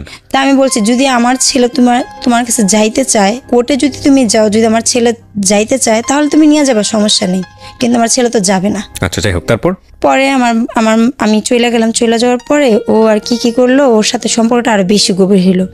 তখন আমাকে বললো যে আচ্ছা ঠিক আছে, আমার মার সাথে কথা বলি। ওর মার সাথে আমাকে কথা বলাইলো, ওর মাকে আমাদের সম্পর্কটা জানাইলো। কিন্তু আমি কখনো কল্পনাও করিনি যে করবে, কিন্তু একটা মনের মধ্যে একটা বিশ্বাসও ছিল যে হ্যাঁ আমার ভালোবাসা যদি সত্যি হয় ও আমাকে নিবে। কথা বলানোর পরে তো আমি আর কি কয়েকদিন যাওয়ার পর ওর মা আর কি জিজ্ঞাসা করলো মেয়ের কি বিয়েটি হয়েছিল নাকি, এগুলো জিজ্ঞাসা করলো ওর মুখ থেকে, যেটা আমার শোনা। তখন ও আবার বললো যে হ্যাঁ বিয়ে হয়েছিল, কিন্তু এখন সম্পর্ক নেই। ও আর কি ওর মাকে আর কি বললো। পরে বললো যাবার কয়েকদিন পরে বললো বাচ্চা কাচ্চা কিছু আছে নাকি, বিয়ে তো হয়েছে ঠিক আছে, কিন্তু বাচ্চা কাচ্চা কিছু আছে। তখন বলছে একটা বাচ্চা আছে, কিন্তু বাচ্চা ওর কাছে না, ছোট, দাদিরা নিয়ে গেছে, এই কথা বলছে, ওর কাছে নাই। তো ওর মাকে আমি আবার মানে আর কি, ও কিন্তু একটুখানি আগে বলছে, বলার পর তখন আমি বললাম যে আমি আমার কথা আমি আমার ভাবে আমি বলবো। পরে বলতেছে না, আমার থেকে না জিজ্ঞাসা করে কিছু বলবা না, ঠিক আছে। তো ওর সাথে আমি রাগারাগি করে আমি কি করছি, অফিস ছুটি হওয়ার পর, আমি তখন জর্ডানে থাকি, অফিস ছুটি হওয়ার পর আমি ওর মাকে বলি, একটা মানুষ একটা সম্পর্কে যখন আবদ্ধ হয় তখন সে চেষ্টা করে সেই সম্পর্কটা ধরে রাখার জন্য। আমি অনেক চেষ্টা করছিলাম, কিন্তু আমি পারিনি। আমি একটা অজুহাত দেখাইলাম যে যেটা করছে, আমি বলছি আমি অনেক কষ্টে ছিলাম, অনেক সমস্যা ছিল, যার কারণে আমি ওকে ছাইড়া দিই সারে। কিন্তু মেন সত্যটা তো ও জানতো ঠিক আছে, ওর মা না জানতো কিন্তু ও তো জানতো। তো আমি ওকে বলি, বলার পরে ওর মাকে বলি আমার একটা ছেলে আছে, ছেলেটা ওর দাদিদের কাছে থাকে, আমার কাছে নাই, এই কথা আর কি বলি। কিন্তু অলরেডি ছেলে আমার কাছে, কারণ আমি যদি ওদের বাড়িতে যাই ছেলে তো যাবে না, আমি একাই যাব, এই কারণে ছেলে কোথায় থাকলো সেটা কোনো ফ্যাক্ট না, এর জন্য আমি বলছি কথা। তখন ও আমাকে বলল তুই আমার সাথে কথা না বললা তুই জজের কাছে বিচার চাইতে গেছো, জজ এখন যা রায় দিবে তাই হবে। তারপর ওর মা আমার সাথে প্রতিদিন কথা বলতো, আমি যদি একদিন ফোন না দিতাম ওকে বলতো শিপা তো আজকে ফোন দিল না, ঠিক আছে। তো এইভাবে 1 বছর যায়, এই 1 বছরে আমি যা টাকা পাঠাই সব ওর কাছে, ঠিক আছে। আমার ছেলের জন্য আমি মাসে 3000 টাকা করে দিতাম আমার মার কাছে খরচের টাকা। ও এর মধ্যে আবার 1 বছরের মধ্যে আমরা যেহেতু একজন মুসলিম, ঠিক আছে, আমি আগেও বলছি এখনো বলতেছি, যে আল্লাহ সৃষ্টি করছে তাকে আমরা সবাই মানি যে সে আছে, হয়তো তাকে দেখি না কিন্তু জানি, ইভালুয়েট করেন না। হ্যাঁ, কি করেছে? ঠিক আছে। তারপরে সে আমাকে বলে, মানে আর কি ফোনের মধ্যে সে আমাকে বলে যে আমি তোমাকে বিয়ে করব। তো আমাকে বলে যে আমি আল্লাহকে সাক্ষী রেখে, নবীকে সাক্ষী রেখা, 30 পারা কোরআনকে সাক্ষী রেখা তোমার মানে এই নাসির সাহেবের 3য় কন্যা মোসাম্মদ শেফালি আক্তারকে আমি আমার স্ত্রী হিসেবে গ্রহণ করলাম, 2 লাখ এত টাকা দেনমোহর ধার্য করে, হ্যাঁ নিজে ফোনে। তা আমার বললো আমি আমার স্ত্রী হিসেবে গ্রহণ করলাম, কবুল 3 বার বইলা ও কবুল বলে, ঠিক আছে। তা আমাকে বলে তুমি বলো, আমাকে বলো তুমি বলো। তা আমি এবার হাসতেছি, তা আমি বললাম যে হ্যাঁ, তখন আমি আবার বললাম। তো সেম কাহিনী ও 2 বার করে আমার সাথে। এটা তো প্রথমত এটা তো আমাদের ধর্মীয় মতে এটা তো বিয়ের বিধান না, ঠিক আছে। কিন্তু আমি সেটাকে, আমরা তো আল্লাহকে দেখি নেই, কিন্তু আমরা যে আল্লাহর কসম খাই একটা কথা বলি, কিন্তু আমরা কিন্তু সেটাকে যারা মানে তারা মানে, যারা মানে না তারা মানে না, কিন্তু আমি সেটাকে মানছি, আমি সেটাকে মনে প্রাণে মানছি এবং আমি তাকে আমার স্বামী বলে জানি, ঠিক আছে। এবং সে 30 পারা কোরআনকে ছুঁয়া হাতে নিয়ে সে বলছে যে সে কখনো আমাকে ছাড়বে না, সে আমাকে ভালোবাসে। 30 পারা কোরআন ছুঁয়ে কোনো ধরনের শপথ কাটার কোনো নিয়ম নাই, এটা আপনারা শুধু না, এটা বাংলাদেশের অধিকাংশ মানুষ এটা মনে করে। কোরআন ছুঁয়ে শপথ করার কোনো নিয়ম নাই, এটা আমি ধর্মীয় ব্যাপারে যে খুব ভালো জানি তা না, বাট যতটুকু জানি তাতে আমার জ্ঞান যদি বলে, যেটা বলে যে না এরকম কোনো বিধান আমি কখনো কোথাও পড়িনি পাইনি, যতটুকু জানি কসম কাটা যাবে শুধুমাত্র একমাত্র আল্লাহর নামে, যেটাকে বলা হয় ওয়াল্লাহি। সো আল্লাহর নাম ছাড়া কোনোভাবেই কারো কোনো বিষয়ে কোনো জিনিস নিয়ে কসম কাটার কোনো নিয়ম নাই। এবং কথায় কথায় দেখবেন যে আমাদের গ্রাম অঞ্চলে এটা হয়, বিভিন্ন সময় হয়, কোরআন শরীফ হাতে নিয়ে বলো, কোরআন শরীফ শপথ করা, এটার কোনো নিয়ম নাই, এটা করলে গুনাহ হবে। যাই হোক, আপনারা এটা করেছেন, তারপর এটা করছে ও 2 বার করে আল্লাহকে সাক্ষী রেখে এইভাবে আমাকে বিয়ে করে। তো আমি সেটাকে আমার বিয়ে বলে আমি মানি। এবং যখন আমি বাংলাদেশে আসি, আসার পর আমার মা বাবাকে সবাইকে জানাই যে আমরা বিয়ে করছি, আর ওর ফ্যামিলি বলছে আইসা আমাকে কাবিন করে নিয়ে যাবে। তো আমাকে বলছে যে তুমি তো আমার বউই, আমাকে বলতো তুমি তো আমার বউ, ঠিক আছে। এবং আমাকে নিজ হাতে নাকফুল পরায় দেয়, ঠিক আছে। এবং কোরআন শিব আইনা আমাকে কোরআন শিবও আমাকে দেয়, কোরআন শিবও দেয় এবং আমাকে নাকফুলও পরায় দেয়, ঠিক আছে। আমি তখন থেকে আমার হাজব্যান্ড তো আমি ডিভোর্স দিয়ে দিচ্ছি, ওকে তখন থেকে আমি আমার স্বামী বলে জানি, ঠিক আছে। যার কারণে আমি ভাবছি এখন আমি এটাকে মানি। হয়তো আমার রেজিস্ট্রি হয় নাই, রেজিস্ট্রি যদি হইতো যে সে যা করছে যা বলছে সেগুলো হয়তো আমি আমার বুঝাইতে পারতেছি না, ঠিক আছে, বুঝাই বলতে পারতেছি না। করার পরে কি করলেন? তখন আমার মাকে আমি বলি যে মা আমরা বিয়ে করছি, আমি আমার মাকে বলি। তো ওকেও বলি যে মাকে এই কথা বলছি। তখন ও আমার কথায় ও সায় দেয়, ঠিক আছে। ও কিন্তু অমত হয় না, কেননা ও আমাকে বিয়ে করবে, ঠিক আছে, ও আমাকে নিবে, ওর ফ্যামিলি আমাকে নিবে, যার কারণে ও সেটাতে থাকে।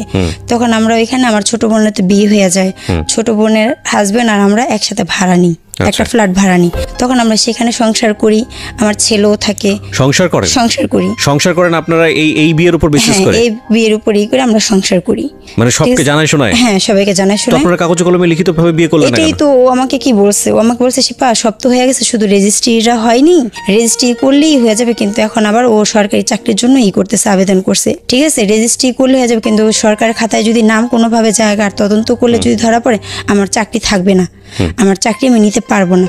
তো তুমি শুধু অপেক্ষা করো কিছুদিন, আমরা এই রেজিস্ট্রিটা করে ফেলাবো, সমস্যা নেই। তা আমি ওর কথায় মানে ওর ইয়াতে এতই অন্ধ যে আমি ওর কথায় বিশ্বাস করছি যে সমস্যা নেই, যেহেতু সংসার করছি আর এত দূর আসছে, ওর বাসার সবাই আমার ব্যাপারে জানে। তারপরে ও আবার ওর বাড়িতে আমাকে পাঠাইছে, ও নিজে টিকিট কাইটা আমাকে একাই ওর বাড়িতে পাঠায়। এখন ওর বাড়ির থেকে আসার পর আমি যখন আবার বাইরে যাই, বাইরে যাওয়ার পরে ও যখন চাকরির জন্য হয়ে যায়, তো ও ট্রেনিং এ চলে যায়, আমি বাইরে চলে যাই। বাইরে যাওয়ার পরে ও আস্তে আস্তে মানে আমার প্রতি মানে আর কি আমার পিছে সাইড কাটার চেষ্টা করতেছে। তখন আমি বলে কি হলো তোমার? পরে ও আমাকে বলে যে দেখো এখন আর কোনো কিছু সম্ভব না, খালি ও এই কথাই বলে আমাকে তুমি মাফ করে দাও, এখন আর কোনো কিছু সম্ভব না, আমাকে তুমি মাফ করে দাও। আমার এখন টাকার জন্য ও অন্য জায়গায় বিয়ে করবে, ঠিক আছে? অন্য জায়গা থেকে মানে যেটা ডিমান্ড বলে সেই ডিমান্ড এখন ও সরকারি চাকরি হয়ে গেছে, এখন অন্য জায়গায় বিয়ে করবে। বিয়ে করার কারণে ও এখন আমাকে আর চাইতেছে না। তো ওর মাকে আমি জানাই যে আমরা বিয়ে করছি, আমরা সংসারও করছি, আমি ওর মাকে জানাই। তো ওর মারা কেউ আমার কোনো কথা শুনে না। আমি মানে যেভাবে পারি আমি আমার পরনের জামা বিক্রি করে আমি ওর জন্য টাকা পাঠাই। তখন আমি ওকে বলি তুমি যদি আমাকে ছাইড়েই দিতা, যখন আমি বাংলাদেশে ছিলাম তখন তুমি আমাকে ছাড়তা, তাও আমি মনটাকে বুঝাইতে পারতাম। আমার সন্তান ছিল, আমার সন্তান আমার চোখের পানি মুছা দিত। আজকে তুমি কোন জায়গায় না আমাকে একা করে ফেলাইলে। তো এখন ও আমাকে বলে যে এগুলা করতে করতে ও মানে ওর মাকেও বলি আমি কারো কাছ থেকে কোনো কিছু পাই না। না কিন্তু আপনাকে ছেড়ে দিল কিভাবে? ও আমাকে বলতেছে যে আমাকে আর এর মধ্যে আমার হাজবেন্ড আরো একটা খারাপ কাজ করছে, খুবই খারাপ কাজ। আমার কিছু ছবি ওই স্ক্রিনশট মাইরা ওই ছেলের কাছে পাঠাইছে। হ্যাঁ, সেই ছবিগুলো স্ক্রিনশট মাইরা ও পাঠাইছে, সেগুলোর জন্য ভিডিও ফুটেজগুলো যেগুলো ছিল, হ্যাঁ ওই স্ক্রিনশট মারছিল। স্ক্রিনশট মাইরা সেটা তো আমি জানতাম না, সেটাতে আমার চেহারাও ছিল। সেটা পাঠায় পরে দাও ওকে অনেক খারাপ খারাপ কথা বলছে। এখন ওর সেগুলো মাইন্ডে লাগছে। এগুলা নিয়ে আবার ও আমার কিছু ছবি কিছু স্ক্রিনশট মারছিল যখন আমি বাইরে ছিলাম। ও আমাকে সেগুলাতে ব্ল্যাকমেল করছে। কি ব্ল্যাকমেল করেছে? বলছে আমি যদি কোথাও যাই তাহলে ওই ছবিগুলো দেখাবে। কোথাও যাই বলতে মানে আমি যদি কোনো মিডিয়াতে বা কোথাও ওর ব্যাপারে কিছু বলতে যাই বা আমি যদি কোনো বাড়াবাড়ি করি পুলিশের কাছে যাই তাহলে ও এসে ছবিগুলো দেখাবে। তারপর আপনি জিডি করেন? ঠিক আছে, হ্যাঁ। পরে আমি আসার পর আমি ওর নামে বাংলাদেশে আসি। আমি পরে যখন ও আমাকে বলে যে আমি কিন্তু সবকিছু উঠতে ভাইয়া ওকে ভালোবাসি, আমি এখন ওকে ভালোবাসি, ঠিক আছে? দেখেন আপনার ভালোবাসা নিয়ে কতটা যুক্তিযুক্ত সেটা আমি নিয়ে কথা বলবো না। আমি জানি আমি অপরাধ করছি, কিন্তু আমি ওকে ভালোবাসি। আর ওর মারা সবাই আমার কষ্ট একটাই, আমার প্রবাসের টাকাগুলো তারা খাইছে। আপনি কি আপনার ভুলটা বুঝতে পেরেছেন? আমি আমার ভুলটা বুঝতে পারছি, দেখি তো আজকে আসছি এখানে। আমি একটু আপনাকে বলি শেফালি, আমি একটু বলি, আপনার মনে অনেক কথা জমে আছে। আপনি সে কথাগুলো বলার জন্য হালকা হওয়ার জন্য এখানে আসছেন, কারণ আপনি কাউকে বলতে পারেননি। যার কাছে আপনি বলতে যাবেন সে আপনাকে বলবে যে তুমি কাজটা ভালো করোনি, খারাপ করেছো, আপনাকে সেই কষ্ট দিবে, এটাই স্বাভাবিক। কিন্তু শেফালি নিজের ভুল বুঝতে পারাটা খুব জরুরি। হ্যাঁ, আপনার একটা খুব সুন্দর সন্তান আছে, আমি জানি স্টুডিওর বাইরে তাকে আপনি বসিয়ে রেখে এসছেন, আপনার ভাই আপনার সঙ্গে এসছে সাপোর্ট করার জন্য। তো আপনি তো নিজের ভুলটা বুঝতে পেরেছেন, এটাই সবচেয়ে বড় কথা। আপনি আল্লাহর কাছে মাপ চান। আর দ্বিতীয় কথা সেটা হলো যে এই ছেলেটা আপনাকে যেহেতু হুমকি দিয়েছে, আপনি তার নামে জিডিও করেছেন। জিডিটা কবে করেছেন? জিডিটা আমি 26 তারিখে করে, জিডি থেকে মামলা হয়। মামলা হয়ে গেছে? মামলা হয়ে গেছে, কাগজ পাঠানো হয়েছে ওর কাছে, আজকে ওর কাছে কাগজ পৌঁছাবে। আপনি জিডির সঙ্গে কোনো প্রমাণ কি দেখিয়েছেন? হ্যাঁ, প্রমাণ দেখাইছি। কি প্রমাণ দেখাইছেন? ওর সাথে ও সবকিছু মিথ্যা বলছে, ও আর কি যার মাধ্যমে। কিন্তু কোনো কাগজ কলম তো নাই, আপনি প্রমাণ কি দেখাবেন? কাগজ কলম নাই, কিন্তু আমার কাছে এখন আমি ওকে সব টাকা পয়সা দিয়ে আমি একদম। কত টাকা দিয়েছেন সবকিছু মিলিয়ে? 3 লাখ টাকার মতো। আচ্ছা, 3 লাখ টাকা আপনার জায়গা থেকে অনেক টাকা। কিন্তু আজকে এই যে ঘটনাটা ঘটলো আপনার জীবনে, বিবাহ পরবর্তীতে এরকম একটা ছেলের সঙ্গে সম্পর্কে জড়িয়ে পড়া, সবকিছু মিলিয়ে আপনার জীবনের শিক্ষাটা কি? আপনি নিজে কি শিক্ষা নিয়েছেন এটা একটু বলেন তো আমাদের। আমি শিক্ষা নিয়েছি যে আমি ওকে বিশ্বাস করে আমি ঠকছি। আমার মতন কেউ যেন এভাবে বিশ্বাস করে নাটকে আমার হাতে। আমি যদি চাইতাম তাহলে ও আমার সাথে যে বেমানিটা, যে ধোকাটা করছে, আমি যদি অতটুকু চালাক হইতাম আমি ওকে ধরতে পারতাম তখনই, যখন ওর সাথে আমি সংসার করছি তখনই। কিন্তু আমি ওকে চাপে ফেলাইয়া আমি রেজিস্ট্রিটা করে ফেলাইতে পারতাম, কারণ আমরা যেহেতু সংসার করতেছি রেজিস্ট্রিটা আমি করে ফেলাইতে পারতাম। রেজিস্ট্রি করলে ও যদি আপনাকে মন থেকে না চাইতো, ও যদি একবার আমাকে রেজিস্ট্রি করতো, আমার এতটুকু বিশ্বাস যে ও যেহেতু বিয়ের পর্যন্ত ও আসছে, ও আমার সাথে সংসার করছে এইভাবে, সেহেতু ও আমাকে নিতে বাধ্য হইতো। আজকে আমার কাছে কি হতো শেফালি? না, আপনার প্রশ্নের উত্তর দেন। বাধ্য হয়ে লাভটা কি হতো? ও আপনাকে নিতে বাধ্য হলো কিন্তু মন থেকে আপনাকে চায় না, লাভটা কি হতো? মন থেকে বলে নিতে বসে পাথর ক্ষয় হয়। ও আমাকে ভালোবাসে, এটা আমি জানি না। শেফালি, এই জায়গাটাই সবচেয়ে বড় ভুল। আইন আপনাকে, আপনার সাথে কেউ অপরাধ করলে সেই সাপোর্টটা দিবে, সেটা আইনের দেওয়ার জায়গা। কিন্তু আপনাকে কেউ আইন কখনোই বাধ্য করাতে পারবে না যে আপনার প্রতি ভালোবাসা জন্মানোর জন্য। যদি তাই পারতো তাহলে পৃথিবীতে ডিভোর্স হতো না, দুটো মানুষের সম্পর্ক এত বিচ্ছেদ হতো না, সবকিছু জোড়াতালি লেগে টিকে থাকতো। এখন আপনি তাকে পাগলের মতো ভালোবাসেন, সেটা ঠিক আছে, কিন্তু সে যদি আপনার সাথে মাস্টার প্ল্যান করে এগিয়েই থাকে যে এটা শুধুমাত্র অনৈতিক সম্পর্ক, এর বাইরে সে আপনার সাথে কোনো কিছু করতে চায় না, তাহলে এই মানুষটা আজ হোক কাল হোক আপনার কাছ থেকে ছুটতো, কিন্তু আপনি সেটা অ্যাকসেপ্ট করতে পারেন নাই। এটাই হচ্ছে মূল বিষয়। না কেন, ও আমাকে বলছে যে দেখ তোর বাপের কি অনেক অর্থ সম্পদ আছে, সেটা দেখে আমি তোরে ভালোবাসছি না, তোর ভালোবাসা দেখে আমি তোরে ভালোবাসছি। এগুলো প্রেমে পড়লে এগুলো উল্টাপাল্টা কথাবার্তা অনেকেই বলে। শোনেন, আমি শেষ বেলায় যে কথাটা আপনার জন্য বলতে চাই এবং আমার শ্রোতা যারা আছে তাদের জন্য যে কথাটা বলতে চাই, যে সবকিছুরই একটা মাপযোগের একটা ব্যাপার আছে। মাপযোগের কেন বলছি, সমানে সমানে দৌড়ালে না সেটা সামনের দিকে যায়। যদি বলি যে একটা চাকা বড় আর একটা চাকা ছোট, এটাকে যদি আপনি দুইটা চাকা যদি এক করে আপনি যদি ঠেলা শুরু করেন, এটা কিন্তু সামনের দিকে আগাবেন, এটা ঘুরপাক খাবে, বৃত্তের মতো ঘুরপাক খাবে। হ্যাঁ, ওই ছেলেটা কোনো না কোনোভাবে হয়তো মনে করেছে আপনি বিবাহিত, আপনার একটা বাচ্চা আছে, সে অবিবাহিত, সুতরাং স্ট্যাটাসের জায়গা থেকে সে আপনার থেকে অনেক বেশি অ্যাডভান্স। আর আপনি তাকে ভালোবেসে ফেলেছেন বিকজ আপনি এইরকম ভাবে কোনো কেয়ার বা আপনার চোখে দেখতে ভালো লাগে এরকম ছেলে কখনো কাছাকাছি এতটা পান নাই, যে কারণে আপনি তার প্রতি ফলেন হয়েছেন, ভালোবেসে ফেলেছেন। কিন্তু বৈবাহিক সম্পর্ক জায়গাটা না অন্যরকম জায়গা, যেটা আমি আমার সিক্রেটস বলেন, জীবন গল্প বলেন, সব অনুষ্ঠানে সবসময় এই কথাটা বলি যে বিয়ে সম্পর্কটা শুধুমাত্র ভালোবাসার উপর বেসিস করে আগানো উচিত না। কারণ বিয়ে সম্পর্কটা শুধুমাত্র দুইজনের চিন্তা না, বিয়ে সম্পর্কটা দুইটা পরিবারের বন্ধন, এবং সেখানে ব্যালেন্স না থাকলে ওর ফ্যামিলি, ওর মা, ওরা সবাই আমাকে বলছে যে তারা আসবে, তার বড় মেয়ের জামাই আসবে, তার বড় মেয়ে আসবে, আয়েশা আমাকে কাবিন করে নিয়ে যাবে। আপনি কখনো ওর ফ্যামিলিতে থেকেছেন? হ্যাঁ, আমি ওর ফ্যামিলিতে গিয়ে সংসার করেছেন? কত মাস থেকেছেন ওর ফ্যামিলিতে? আমি কত মাস না, আমি যাবার আগে ওর মা আমাকে নিয়ে একবার দুইবার যাওয়া না, আপনি একটানা 2-3 মাস থেকেছেন ওর ফ্যামিলিতে। তাহলে বুঝবেন কি করে আপনার ফ্যামিলি? একদিন 2 দিনের জন্য যাওয়াটা কিন্তু একটা পরিবারকে জাজ করার জন্য এনাফ না। আপনি একটা বিবাহিত মানুষ, আপনার বাচ্চা নিয়ে যখন আপনি পুরোপুরি পরিবারে সেটেল হতেন, কাবিন করার পরে হোক, যাওয়ার পরে হোক, তখন ওটা কেমন হতো সেটা কিন্তু আপনি এই 2 দিনের সম্পর্কে আপনি কিন্তু বুঝতে পারবেন না। তো আমার মনে হয় কি এগুলো একটু যাচাই বাছাই করে যাওয়া উচিত। যে কোনো সম্পর্কে থাকা অবস্থায় অন্য কোনো সম্পর্কে সুইচ করার আগে অন্তত 1000 বার চিন্তা করা উচিত, এবং অন্য কোনো সম্পর্কে সুইচ করার ফলে বর্তমান সম্পর্কটার মধ্যে কাট আপ করার আগেও অন্তত 1000 বার চিন্তা করা উচিত। আমার মনে হয় আজকের এই সিক্রেটস থেকে এই জিনিসটাই আমাদের শেখার আছে। আর সবচেয়ে বড় কথা হচ্ছে, সবচেয়ে গুরুত্বপূর্ণ যেটা, যে এই ভিডিও এগুলো আমাদের জীবনে এখন মানে ভাইরাসের মতো, সবাই এটার মধ্যে ইনক্লুডেড, সবাই মানে এটা এ কারণে জোর দিয়ে বলছি, যেটা এত বেশি হয় এই ডিজিটাল যুগে, মানে এগুলো কিন্তু কোনো কারণেও যদি আপনারা একেবারেই ব্যক্তিগত পর্যায়ে legal relationship like husband and ওয়াইফের মধ্যেও যদি এটার যদি চর্চা হয়, তাহলে অবশ্যই আমি মনে করি যে এটার সিকিউরিটি সেই লেভেলে হওয়া উচিত। And the thing is that প্রথমত করা উচিত না এগুলা, আর দ্বিতীয়ত যদি এটা হয়েই যায় তাহলে সিকিউরিটিটা সেই লেভেলে থাকা উচিত, বিশেষ করে হাজব্যান্ড অ্যান্ড ওয়াইফ বৈধ সম্পর্কের মধ্যে। অ্যান্ড যদি কখনো ফ্ল্যাশ আউট হওয়ার কোনো ধরনের কোনো রিস্ক থাকে, don't worry about this, cause বাংলাদেশে আইন আছে। কেউ যদি আপনাকে ব্ল্যাকমেইল করতে চায়, কেউ যদি আপনাকে এটা নিয়ে কোনো ধরনের কোনো যেটাকে বলে যে বিপদে ফেলতে চায়, মান সম্মান হানিকর করতে চায়, তাহলে নিশ্চিতভাবেই আপনি জেনে রাখেন যে সে নিজের পায়ে নিজে কুড়াল দিচ্ছে। কারণ এটার উপরে সাইবার ক্রাইমের খুব শক্তিশালী আইন আছে। এটা সরকারবাদী মামলা, এটা যেনতন মামলা নয়। এবং যারা এই কাজগুলো করেন, যাদের এই ধরনের চিন্তাভাবনা আছে, যাদের সেলফোনে কাউকে ব্ল্যাকমেল করার জন্য এখন পর্যন্ত গার্লফ্রেন্ডের হোক বা অন্য কারো ভিডিও আপনারা রেখে দিয়েছেন, বিশেষ করে আমি যদি চোখ বন্ধ করে বলি তাহলে গুগল ড্রাইভ হচ্ছে সবচাইতে নির্ভরযোগ্য জায়গা।